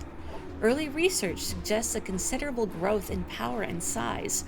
Whether the creatures stay stable thereafter remains to be seen. So what you're doing is just introducing a bunch of invasive species to this planet, huh? Hello. Boop. Boop. Oh, he only took 2 boops before giving up. Well, what's the point then? You gonna come up here? Buddy? You're shy. Well, do I have time to read the post-it notes before you come charging up the ramp? I guess I do. All guards must use ice containment gear when transporting Metroids. This includes sedated specimens and those pronounced dead. Environmental storytelling. I love it. Log dates. Confidence is high regarding Phazon applications. We know enough about Phazon now to begin combining it with space pirate DNA. The code name for this venture will be Project Helix. Preliminary studies indicate that Phazon infusion could produce radical new pirate genomes. Benevolent mutation levels are high in current test subjects. Phazon madness is a concern, but refinements in the infusion process should reduce or neutralize the odds of mental degeneration. As energy-based creatures, Metroid show immediate mass increases upon energy absorption. Not that one. Is that all? Nope, one more. Directive. In the event of a Metroid attack, repel creature with missiles set to maximum concussion. Okay. Anything else? Nope. Well, there's stuff on the ground, but I gotta deal with these yahoos first.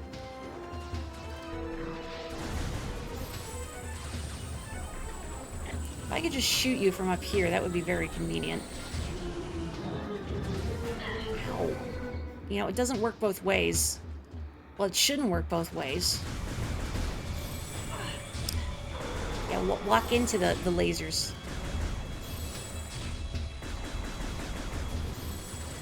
Alright, I'm just gonna come down here. I've had enough of you. Oh, hey, there's another little Metroid. You know, that reminds me, that was another thing I saw people pointing out about the Metroid Prime 4 trailer, is that there were, what's his name? Silex, the character from Metroid Prime Hunters, which I've only learned his name secondhand because I've not played Hunters. But he was with Mocktroids, which only have the single nuclei. But I mention that just because every time I've read the word Mocktroid in the past, I have a really hard time not parsing it as like mochi. A mochi-troid. Which would be very cute. A little Metroid made of mochi. Hunter Metroid DS? Sorry, I did a double take and I thought Metroid Prime Hunters? No. Hunter Metroid DS is showing signs of increased instability and a heightened immunity to cold dampening fields. What is that DS supposed to be there? I see. I see. I'm not losing my mind. Motion near Hunter Metroid DG appears to trigger psychotic episodes. Personnel are to stay at least 3 meters away from stasis tank. Doesn't that make you want to go up to the stasis tank, though? Just to know. What was that? Something is stomping around. Not my problem. Empty stasis tank used for biological specimens. Latent radiation readings indicate extreme radioactive contamination. Must be a remastered nod. The OG Prime 1 came out in like 2001 or 2002. I would like this. Can I break this open?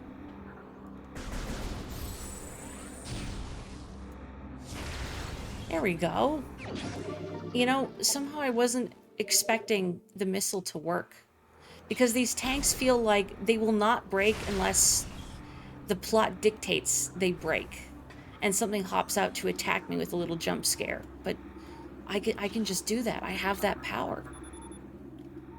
Stasis tank CO12 is contaminated beyond acceptable safety standards. Remove immediately. Was that the one I just broke the glass? Yeah, don't worry about it. I'm in a suit. Doesn't hurt me. Okay, here we go. This tank holds the remains of experiment 7526. Conversion of elite pirate unsuccessful. Oh, rip to that guy. Something skill issue. Recording to logbook. You believe most of, if not all, the data entries for this game use the trilogy version, which updated things for logical clarity. For example, in the original Metroid Prime, it suggests the space pirates captured the final boss of this game and experimented on it, but yeah, how could they have gotten to it? Studies of Metroid biology continue, though with limited progress. It seems likely that we will be much more successful using the Metroids for our means rather than trying to reproduce their powers. If they could be adequately tamed, we would have no need of a proper understanding of their metabolism. A small force of disciplined Metroids could wipe out entire armies, and once we find a way to shield them from cold containment weapons, they will be invincible. Furthermore, if we could then harvest the energy they consumed, we would have a near limitless source of power at our disposal. So you want tamed Roombas, essentially. I'm not wrong. I'm not right, but I'm not wrong. East Quarantine Cave has been secured. Specimen remains in the quarantine area. All experiments suspended pending pacification. Project Titan is suspended indefinitely. Security breaches resulting in massive casualties have occurred. Access is strictly prohibited until further notice. Quarantine specimen exhibits highly aggressive behavior. Its body structure, composed of phazon ore, appears nearly invulnerable. This has rendered our efforts to train and discipline subject useless. Recording to logbook. Would I rather have aggressive Roombas? That's when people take knives to them. Metroid dissection continues to provide more questions than answers.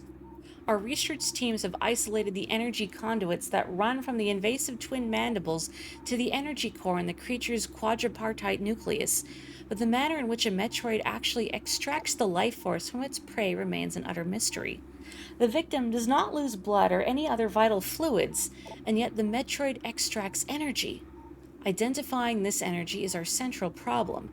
It takes no physical form, and yet without it, the victim dies. We will continue to research this matter, as the isolation of this life-giving essence could be the key to our ascendance. That's a good question, actually, from the Space Pirate Peanut Gallery. What are they absorbing? I mean, your soul would be the most obvious answer, but it feels too prosaic somehow. It's gotta be weirder than your soul. Like ether. Metroids infused with phazon strain vertigo are thriving. We feel they could be Class 1 energy harvesters if proper submission measures are employed. Well, people aren't going to do that. You want them to follow procedure? Protocol? No, no, no, no, no. When you hear aggressive Roombas, you think of Beepo. Oh, Beepo was cute. I liked Beepo. I know, I'm also surprised I found a thing in the Rabid game cute, but, you know, here we are.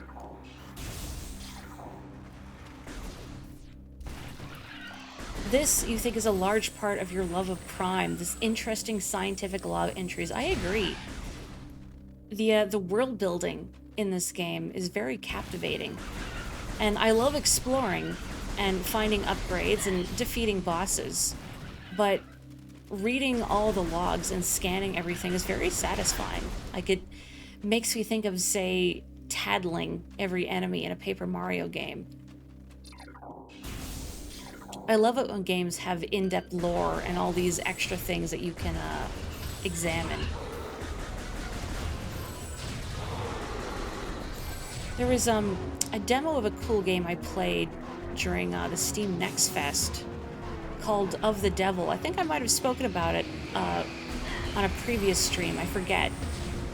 But that game actually rewarded you for examining everything, which I thought was cool.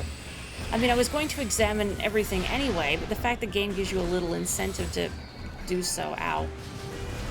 Oh, great, now there's probably stuff down here shooting at me. Oh. The turrets. Hang on, hang on.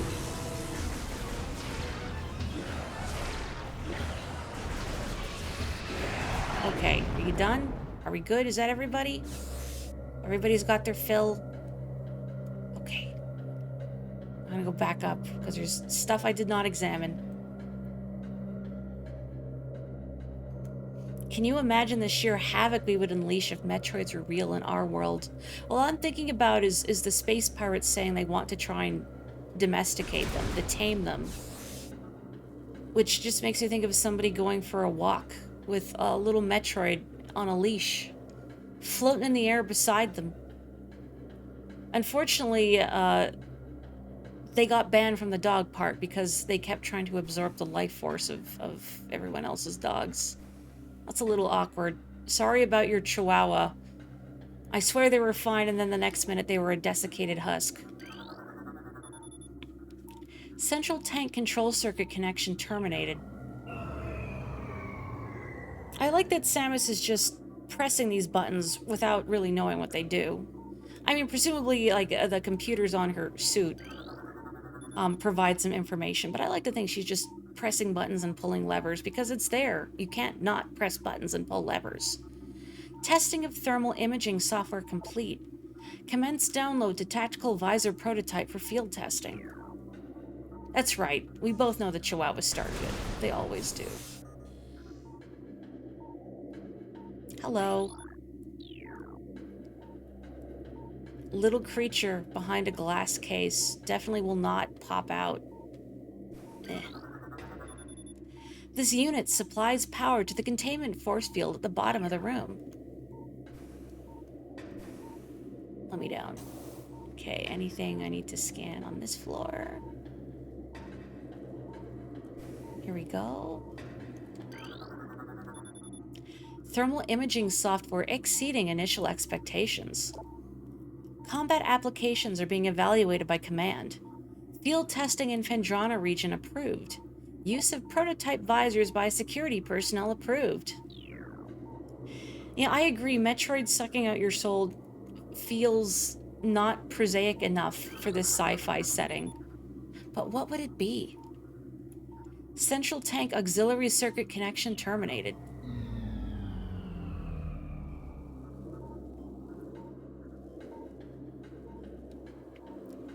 Playing Monster Hunter today and likening a certain monster to a chihuahua because it's like a third of the usual monster size, but eager to start a fight every time. Oh yeah. Never mess with a short person with something to prove. Source, me. I am a short person. Now granted, I am extremely unintimidating, but in theory, Central tank main circuit connection terminated.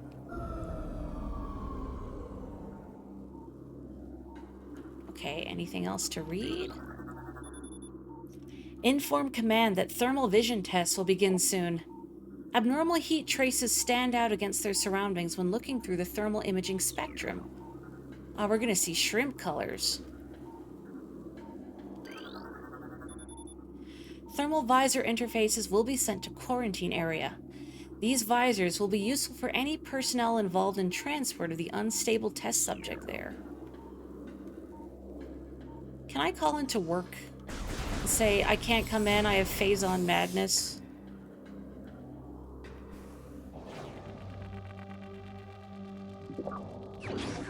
Very cool. I feel like she probably didn't even need to do that, but it looked cool.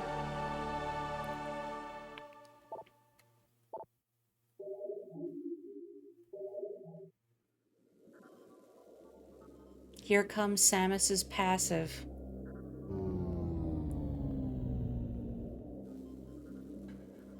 I mean, nothing self-destructed,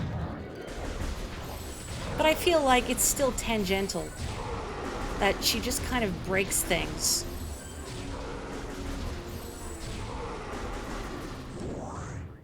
Okay, is that it? This is not the most pleasant thing to look through, I realize. Oh, I can't get through that door. Oh, it's a white door. Alright. This is probably also killing the bitrate. I'm very sorry, and I understand if you need to avert your eyes. Because it is a little unpleasant. Hello. Who could have foreseen this?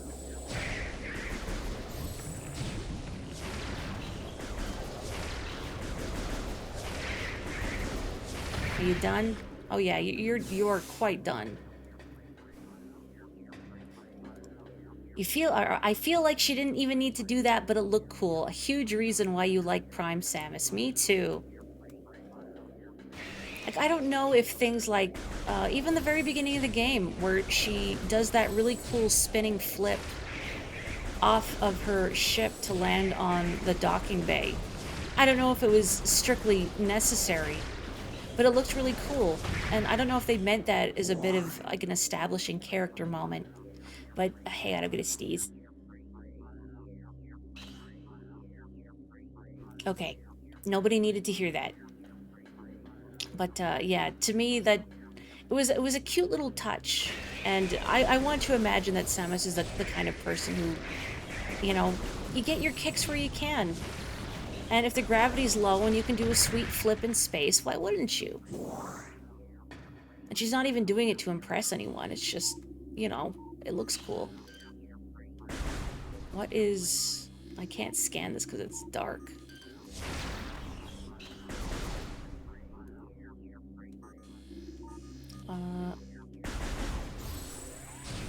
I break this?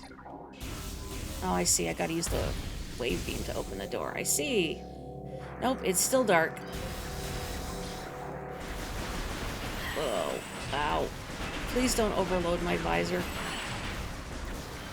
Can't even really see what is hurting me.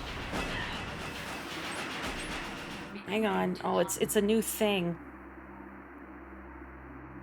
Yeah, the bitrate has dropped. I kind of figured there's entirely too much noise going on. Sentry drone. Well-armed and armored security mecha. Sentry drones have limited intelligence but do their assigned tasks well. Being machines, they are susceptible to electrical attacks. When alerted, drones initiate a security lockdown and then attempt to neutralize the intruder. Their electronic warfare suite can scramble visor technology as well. I should have scanned it sooner, but somehow I didn't realize I was fighting an entirely new thing. Great. Can't see. Can't see. Oh man, I really hope this doesn't wind up getting me killed because I can't really see what I'm shooting. Okay. Oof. That was very uncomfortable. Ah, great. Please. Friend. I don't want to. Can we just let bygones be bygones? Don't you want to take a break?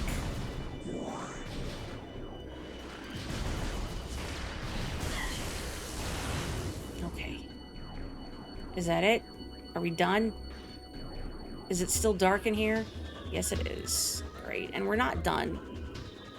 There's still somebody in here.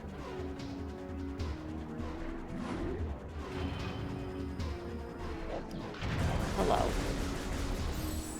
Where are you going? I guess I am sending kind of mixed messages when I tell them to get back here, but also where are they going?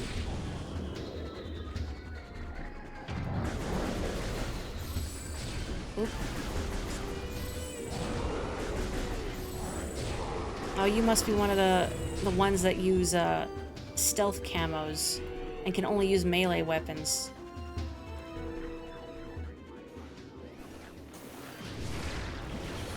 Free me from this visor, please. Hopefully soon we will get out of the dark zone. Are we out of the dark zone? No, but I think I can bumble around in the dark a little bit. Apparently the noises that go on with the thermal visor have to do with heat. That's cool. It's a nice little attention to detail.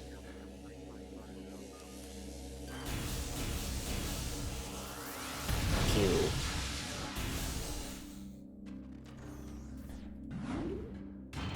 This isn't my first play of Prime. It is my second playthrough of Prime, but I only played through it the first time, was it last year, I think? Time is fake? Time is very fake? Oh, great. You bozos are back. But since I've only played Prime once, I don't remember where things are. So I am by far not an expert at any part of this game. And the play will probably still be a little clumsy, a little less clumsy than my initial attempts.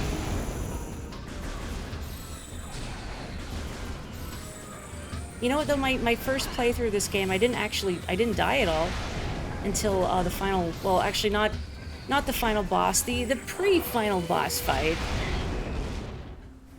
with old Ridley. Which I won't spoil it for those who haven't seen this game. But his second phase, oof, ouch, hits very hard. I appreciate that very much. I think I'm very lucky that I have such a kind and considerate Twitch chat. And also a very funny Twitch chat. A lot of people here have immaculate pun game. You know who you are. Those enemies look like biblically accurate Buzz Lightyears. You know what? Yeah. Okay, I came from this a ways.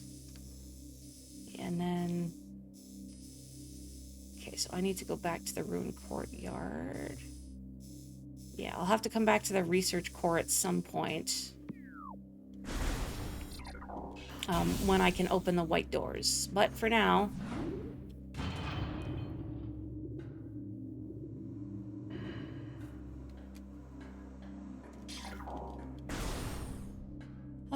wait, this isn't where I just came from, right? I'm getting turned around on these maps again. No, this is correct. Go to the observatory. Okay. Just I didn't want to go back to the dark zone. It hurts my eyes, and it hurts my stream. The bit rate. Okay. Nope, it's still very dark in here. Must we? Why must we fight? Ugh.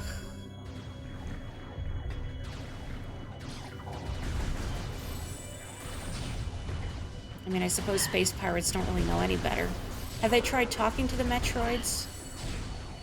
Maybe Metroids would be more willing to share the secrets of how their whole steez, to use a technical term, works. What is the life force they are sucking up?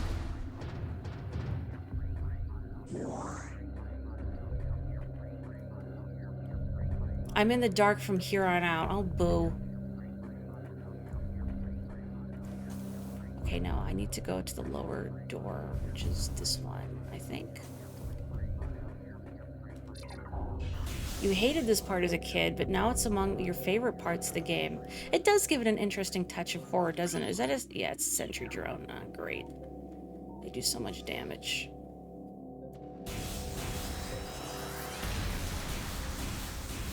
I mean, which would be fine if I could see what I was doing, but like, no matter what, either it's dark and I can't see, or there's so much visual noise I can't see. Okay. Ugh.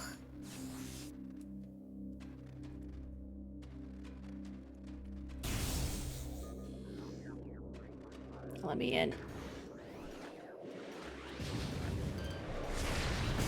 Oh, please. Please. I'm taking so much damage. I'm face tanking way too many hits. What movie is it where the bad guy sucks water out of people and turns them into husks? Oh, now I'm curious. Like water vampires of some sort? I don't mean that as the name of the movie. I just mean like, is that the concept? Are you sliding? 1-800, are you sliding?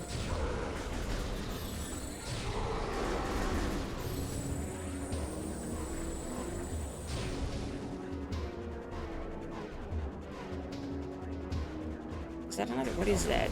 Oh, that was like another turret, but no, it's another pirate. Hello. Goodbye.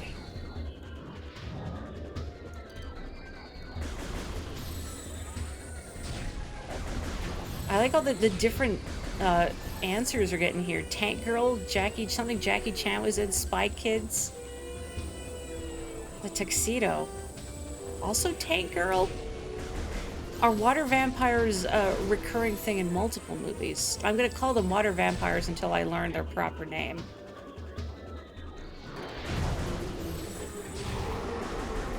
You know what? I like these camouflage space pirates because they only have melee. So they have an inherent disadvantage against me. And I can just play the world's most annoying game of keep away. Okay, is that everybody? Are we done? Good talk. Okay. Not their map. Doors behind me. Okay.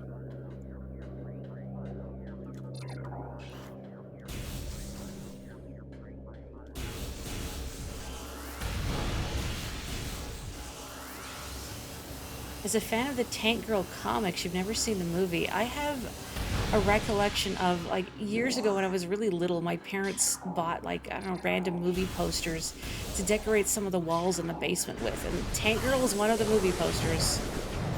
I don't know if my parents had seen Tank Girl or not, but there it was. Oh boy, I am getting way too low on health. I'm being entirely too cavalier about this, and I think there's also a turret shooting at me from somewhere.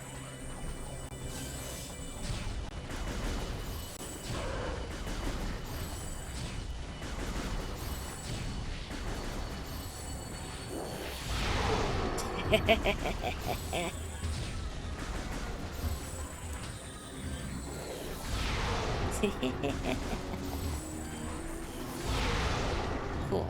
Okay. Is that everybody? I wish you would drop some health for me. I mean, the missiles are appreciated. It's not really what I need right now. Oh, that was the map station. That's not going to heal me. Oh, but I'm almost at the save room. It's just to my right. Okay. Oh, I did skip the save room. The one in the observatory. Oops. Oh, there's another one up ahead. I was just so concerned with getting out of the dark zone. I'm sick of the dark zone. Oh, sweet merciful heavens, my eyeballs. Hooray. You're so glad I'm not hesitant to use missiles and super missiles. It's so fun that way, though, isn't it? I just have to remember not to go too mad with power and then wind up with no missiles. Now imagine that emote with like bloodshot eyes. That's how I'm feeling right now. Okay. Sweet, sweet freedom. Now, where am I going? I have to think about where I go.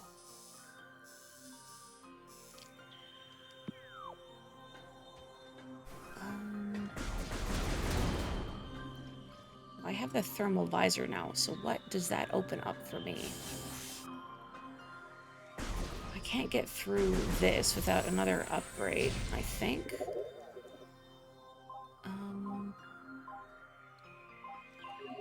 Oh yeah, I never read this. The thermal visor allows you to see in the infrared spectrum. Hot objects are bright in the visor while colder ones are dim. The thermal visor will show the weak points of certain foes. Use the thermal visor to see in total darkness and poor weather conditions.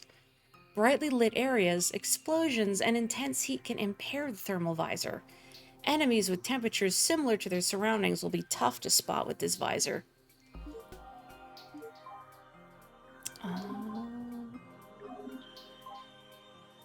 We have the beam combo.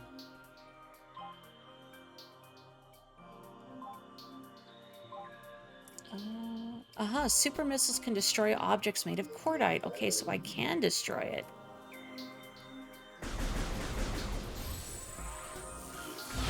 Pew!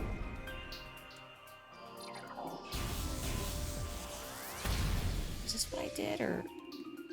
Oh. I guess it's on now already? Okay. I was overcomplicating that. You've been watching a friend play this game, and he refuses to use anything else besides a charged wave beam because he's convinced it's the most powerful attack because he doesn't actually use any other attack. Now, have you, as a friend, staged some sort of intervention? Friends don't let friends use wave beams. You're the kind of person who saves up 72 elixirs the whole game. Me too! People who've been here a long time know that I am notorious for being an item hoarder. I've gotten better. Streaming has definitely gotten me better about using my items in a timely manner, but I'm very much, what if I need it later? Even during the final boss, what if I need it later? What is this thing? A big pile of rocks for me to climb onto.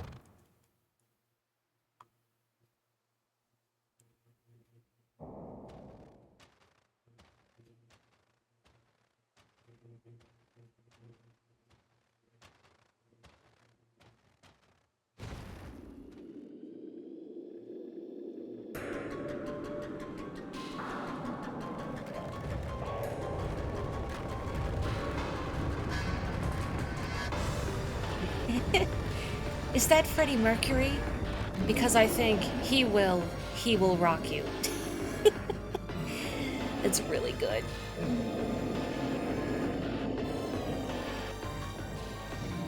Hello, Thardus.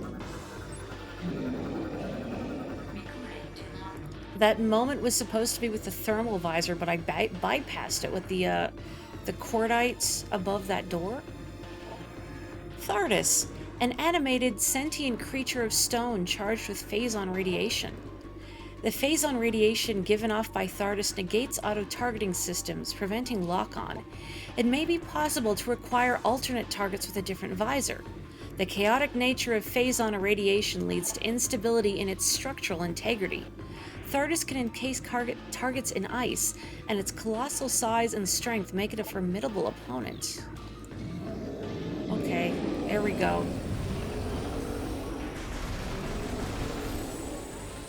I wish I had more missiles. Looking at this now.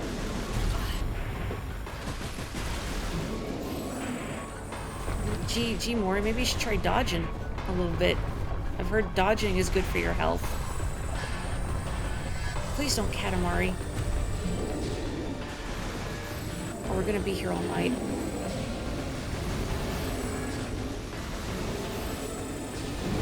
Okay, cool. I broke his foot.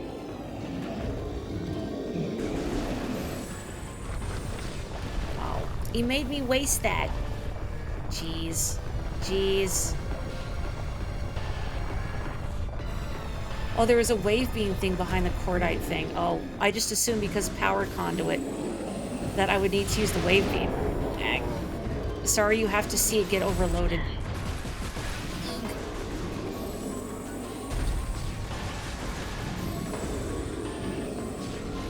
Uh-oh. It's like an irradiated golem.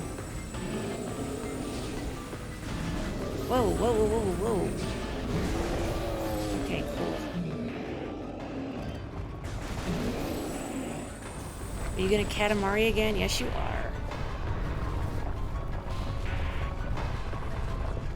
You're one of those aggressive players that tries to complete this boss with super missiles. Even one miss can ruin it. Oh, I guess because you run out of your... Well, run out of missiles. Sorry again, every time it overloads. Whoa, hey, no steppy.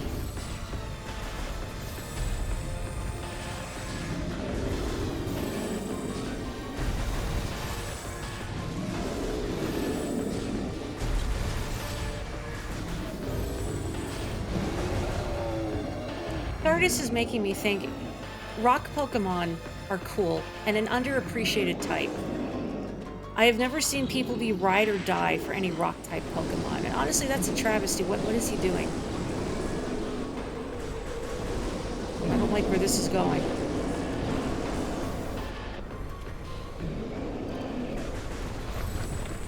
Oh, now you Katamari.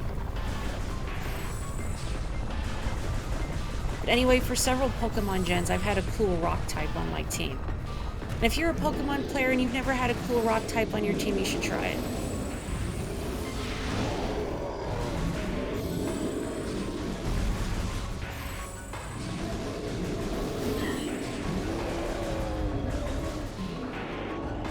Okay, are you gonna Katamari before you'll show your other weak point? Yep. Oh yeah, I hit it that time.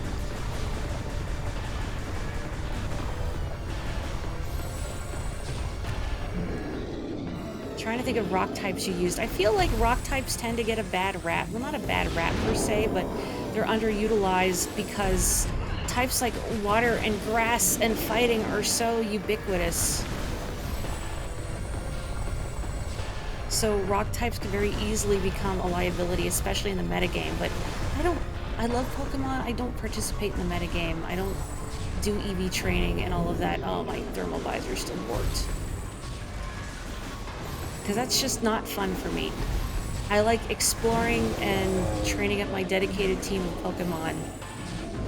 And min-maxing in any kind of RPG kind of sucks the fun out for me.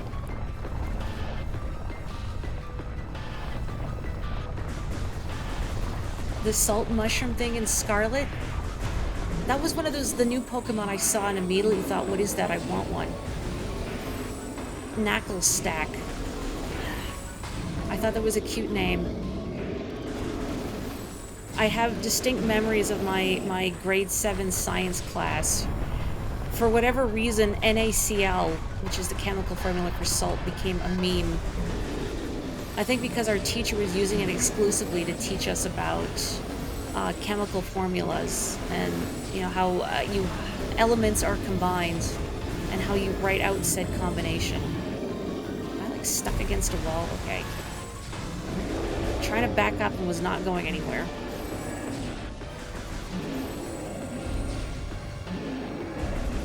It's okay, Thargus. It's okay.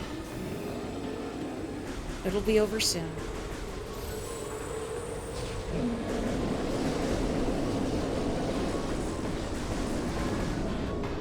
Get a rock fighting Pokemon. Name that Knackle Duster. See what I mean? The pun game of this chat on point. I'm so proud of everyone. I mean, do I really need my thermal visor out at this point? I can just see its central core is the big glaring weak spot.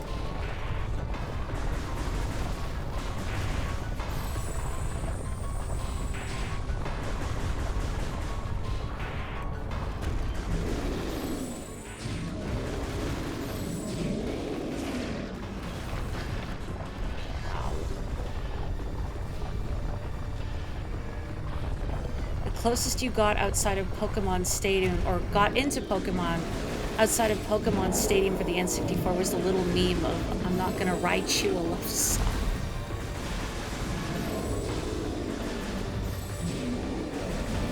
Are you gonna Katamari again? Nah. Na na na na na na na. I'm out of missiles. That's also very good, Boogie. Please, Stardust, I'm out of missiles.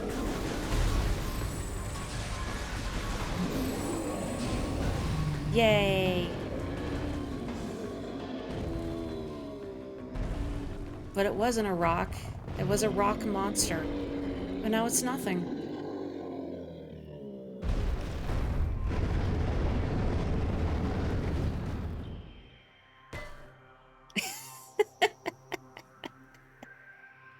I still love that.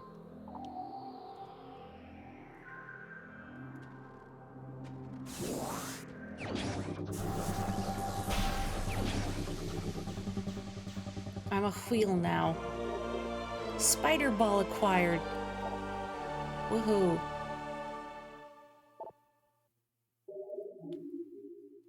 It's like I'm Wheel Kirby now. I want... Give me that. Okay, slurp. And let's see. Oh no, I read that. Here we go. The Spider Ball allows you to move the Morph Ball along magnetic rails. Follow the magnetic rails to explore new areas. The Morph Ball bomb can be used to trigger a bomb jump while attached to a rail. Oh boy, now I can go in that one place in Magmore. That is not the correct button. I feel like one way of this is out, and then another way probably leads to some goodies, and I'm not sure which. Okay, well this is the way I came from. I don't see that little notch there. What is that little notch?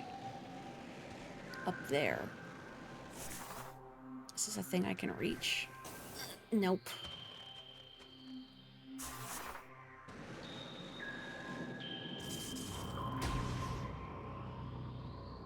How does Samus fit in there? That's a very good question. Now, has any Metroid game ever gone into the logistics of the Morph Ball and how Samus can contort herself? Is that maybe something to do with her Chozo upbringing? Did the birds teach her how to bend real good?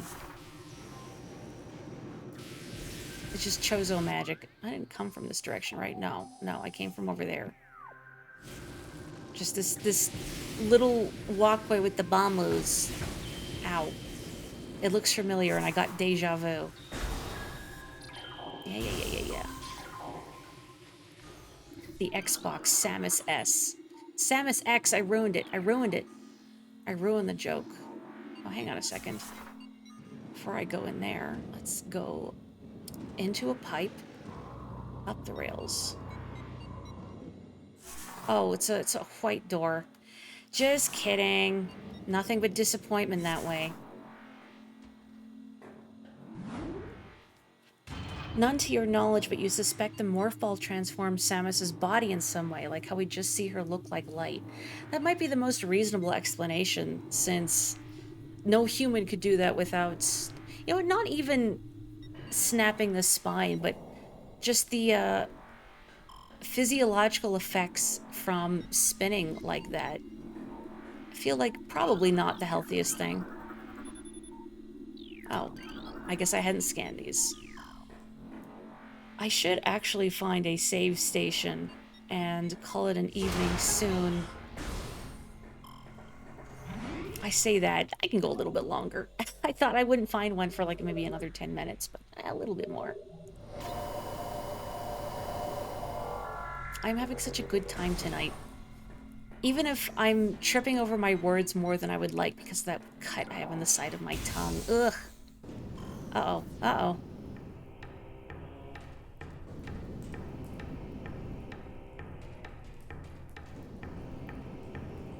Let me through, please. Thank you. Oh. The jetpacks again. Man, I really need my missiles refilled. Sometimes I forget that the save stations do not restore your missiles. Oh, great. Great. Let me out. Let me out.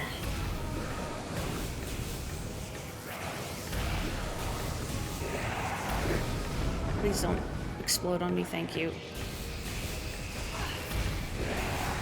Okay, okay. Is that everybody? We all done? Everybody good? Everybody got that out of their system? Great. Okay. Let's see. I love the music here. And I just, when I played through Prime initially, it would keep getting stuck in my head. This and Fendrana's music. But I'm always a sucker for ice-themed music in games. Oh, that's lava, that's lava. I was looking over at chat and just rolling thoughtlessly, but all these channels are filled with lava. Oof. Okay, hang on. Put a pin on that for later. I do not want to cook poor Samus in her suit.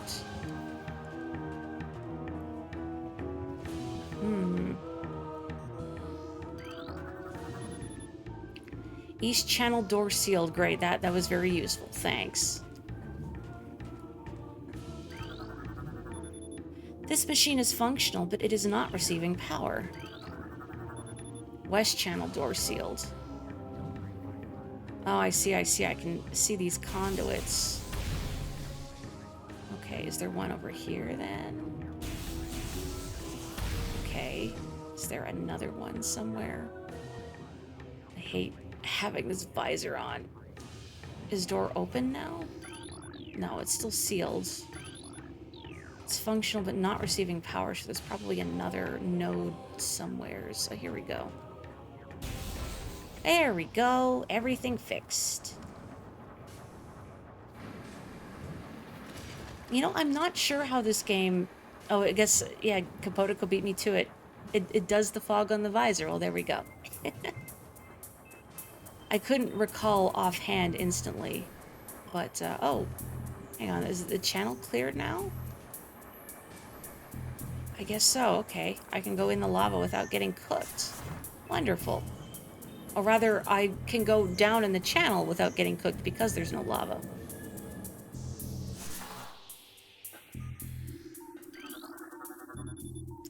Access to east channel door granted. Lava within channel has been cooled.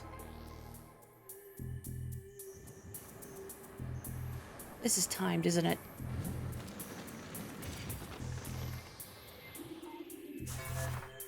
Yep.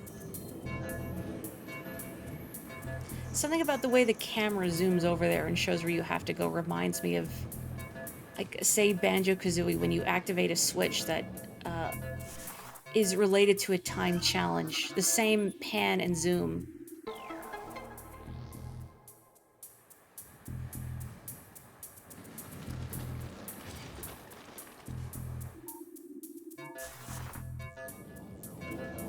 You wonder if any YouTubers have played a mod of this trying to beat the game where the whole floor is lava. I got turned around. Where's the... Hergle Burgle, get in there.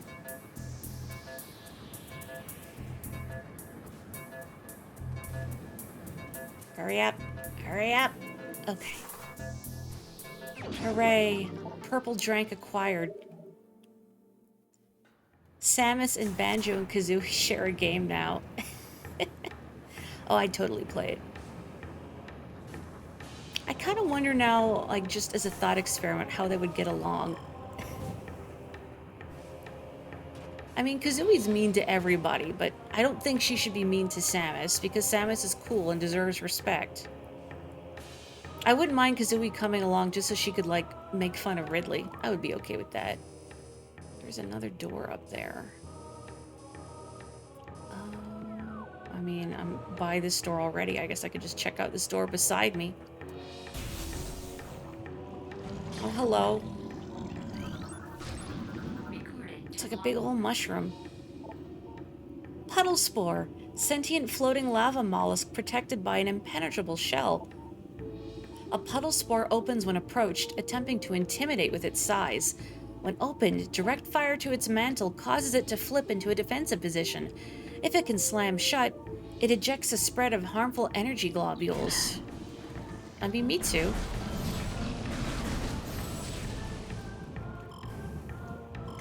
Oh, botheration. Okay, we're good. We're good. Come to a Miss Mori stream. Who else says, oh, botheration and frustration when they injure themselves? Winnie the Pooh, I suppose. That's a Winnie the Pooh heated gamer moment.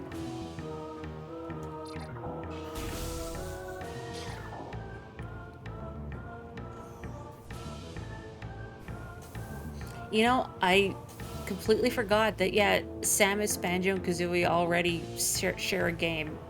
In Smash Ultimate. How could I forget this glorious truth? Oh, I should double jump onto these guys, but I think, oh, just a single jump is fine. If I double jump, I'll overshoot. Oh, for the... Get out. I'm stuck. I'm stuck. I'm suffering. I'm having a time. Hang on. Oh. Oof. Oof-a-doof. Oh, let's just pretend that didn't happen.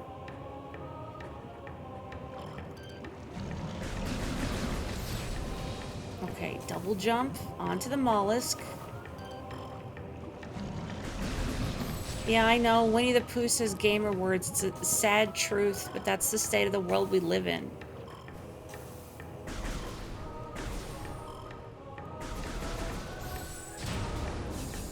That's right, pretend what didn't happen. I don't know what you're talking about.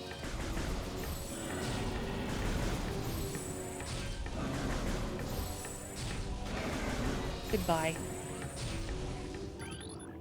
This hanging rock structure appears to have a weak spot near its base. You don't say. Oh, I already broke it. I guess it's just taking its sweet time. I feel like I might miss secrets that are shown with a thermal visor, because I remember playing this for the first time and trying to use the thermal visor everywhere to see if I could locate secrets or hidden power conduits.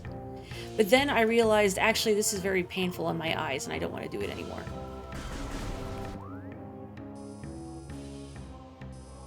Oh, I see. The workstation is this way.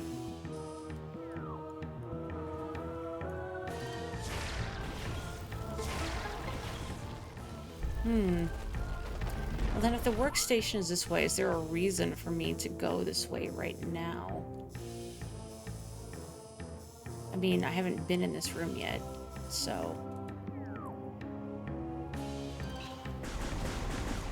What does the thermal visor look like in Magmar? All right, I'm gonna put it on, but whatever happens, I'm not responsible. It's just orange. Just orange, baby.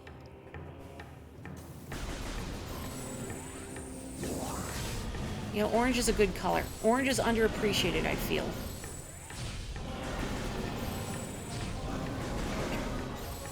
Still horrible. Still horrible. Gotta get rid of these Galarian coughings here. No, don't aim for the... I want the stalactite, not the one singular monster. I forget what they're called. Sorry, Galarian coughings. Out for the... Okay. Sunny V, alright.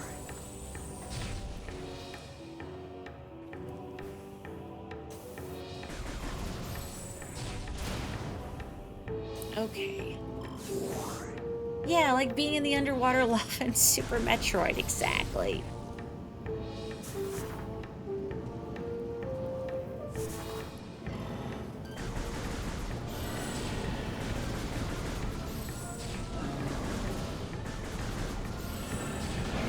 I feel like this is definitely not the way forward, and I'm just preemptively doing some backtracking that I would have to do anyway once I get the grapple beam. But I'm here, so why not?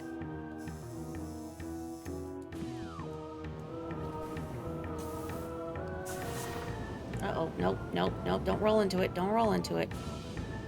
Actually way easier to see than in the original. So what I'm getting is that the visor effects are a little too intense in the original Metroid Prime. I can't imagine the thermal visor being more painful than it already is.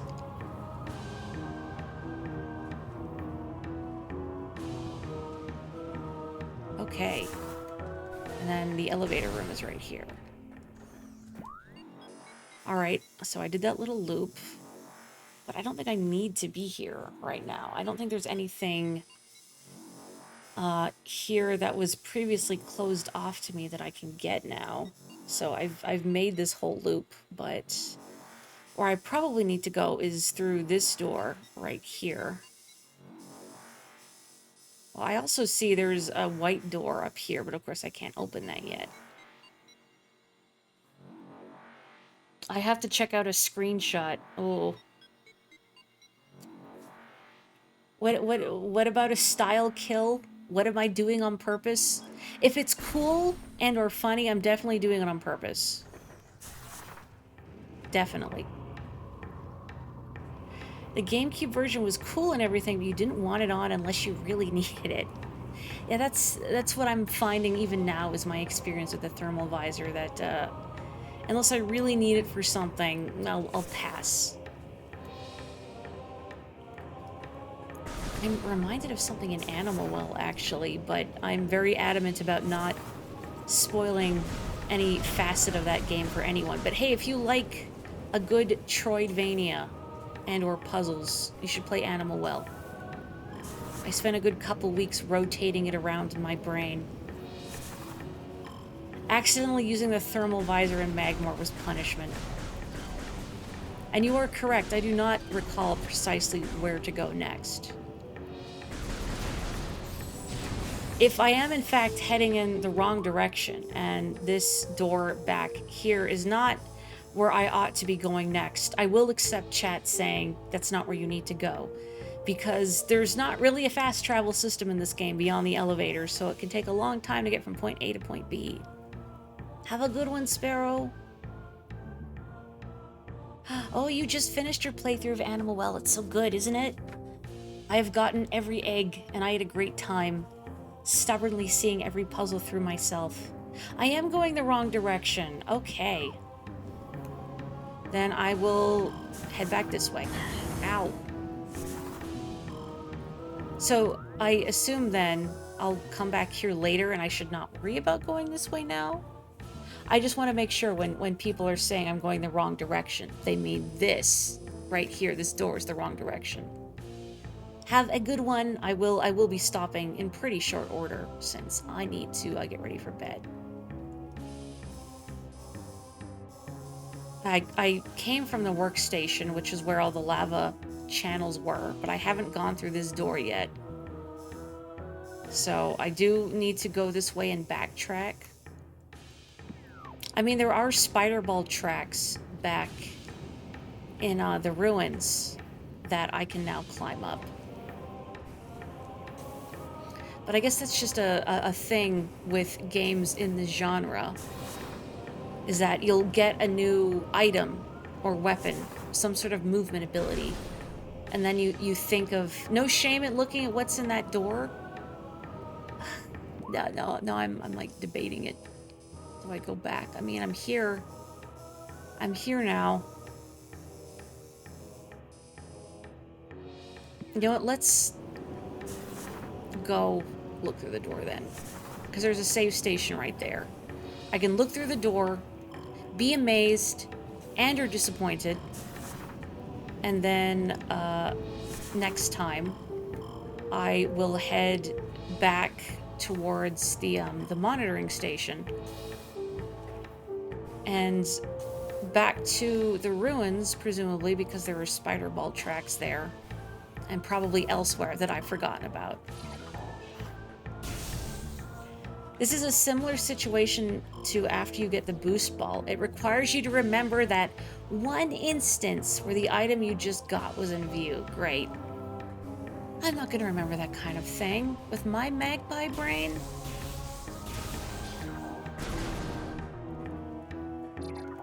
And Dora, I'm pouring one out for your friend that was addicted to the wave beam.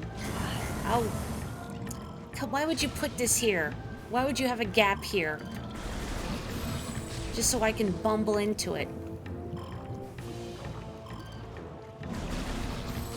Like I uploaded, it was mentioned earlier, but I uploaded my little playthrough of the demo of the game Veritas on my YouTube channel, and I'm very good at walking off pits and into holes and in water.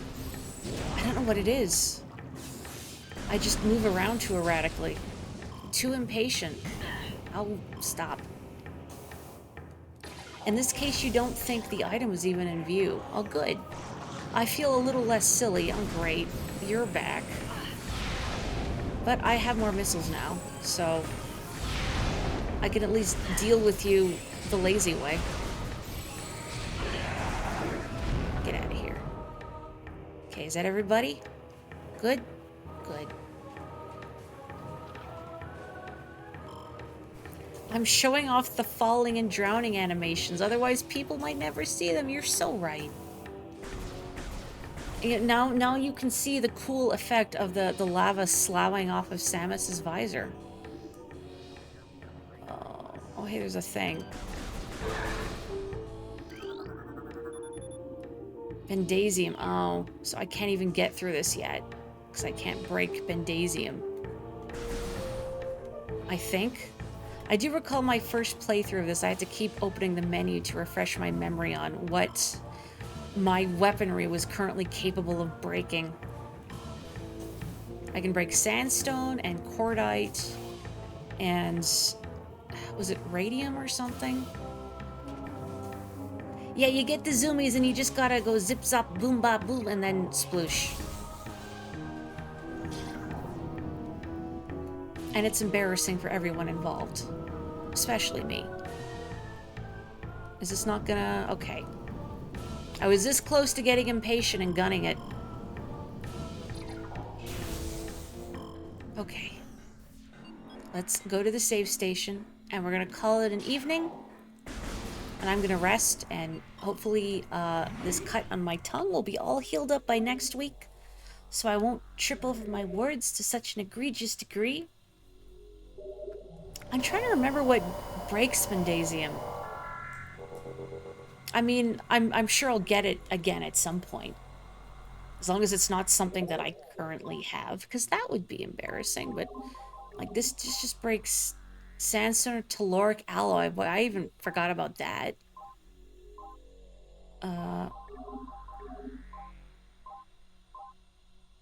That breaks cordite, right? So I think no, that's not what I need. This doesn't break anything. It's just yeah. You'd think a hammer would break it, but I guess we don't want to damage the suit. I mean, a gun could probably serve as a hammer, but yeah, don't do that. It's nothing I have at the moment. Okay, that's the important thing. Is I'm not thinking to myself, "Oh, I can't get that way," and then I spend forever walking around completely oblivious to the fact that I could have gone that way. Look at this visor effect. It's really cool. Probably very uncomfortable. Sorry, Samus. Oh, didn't mean to walk back in there, but yeah, okay. We have the power of friendship, but even that can't break Bendasium. Yeah, I'm definitely gonna rest and let this cut on my tongue heal. Thank you so much, everyone, for joining me for more Metroid Prime. I'm having such a great time with this game, and it's gonna be yet another long week as I wait to play some more. But Tuesday will be probably the rest of Yoshi's Island, and then more of this next Friday. So in the meantime, please stay safe, stay healthy, have a wonderful weekend, and I will catch you next time. Good night. Oyasumi nasai.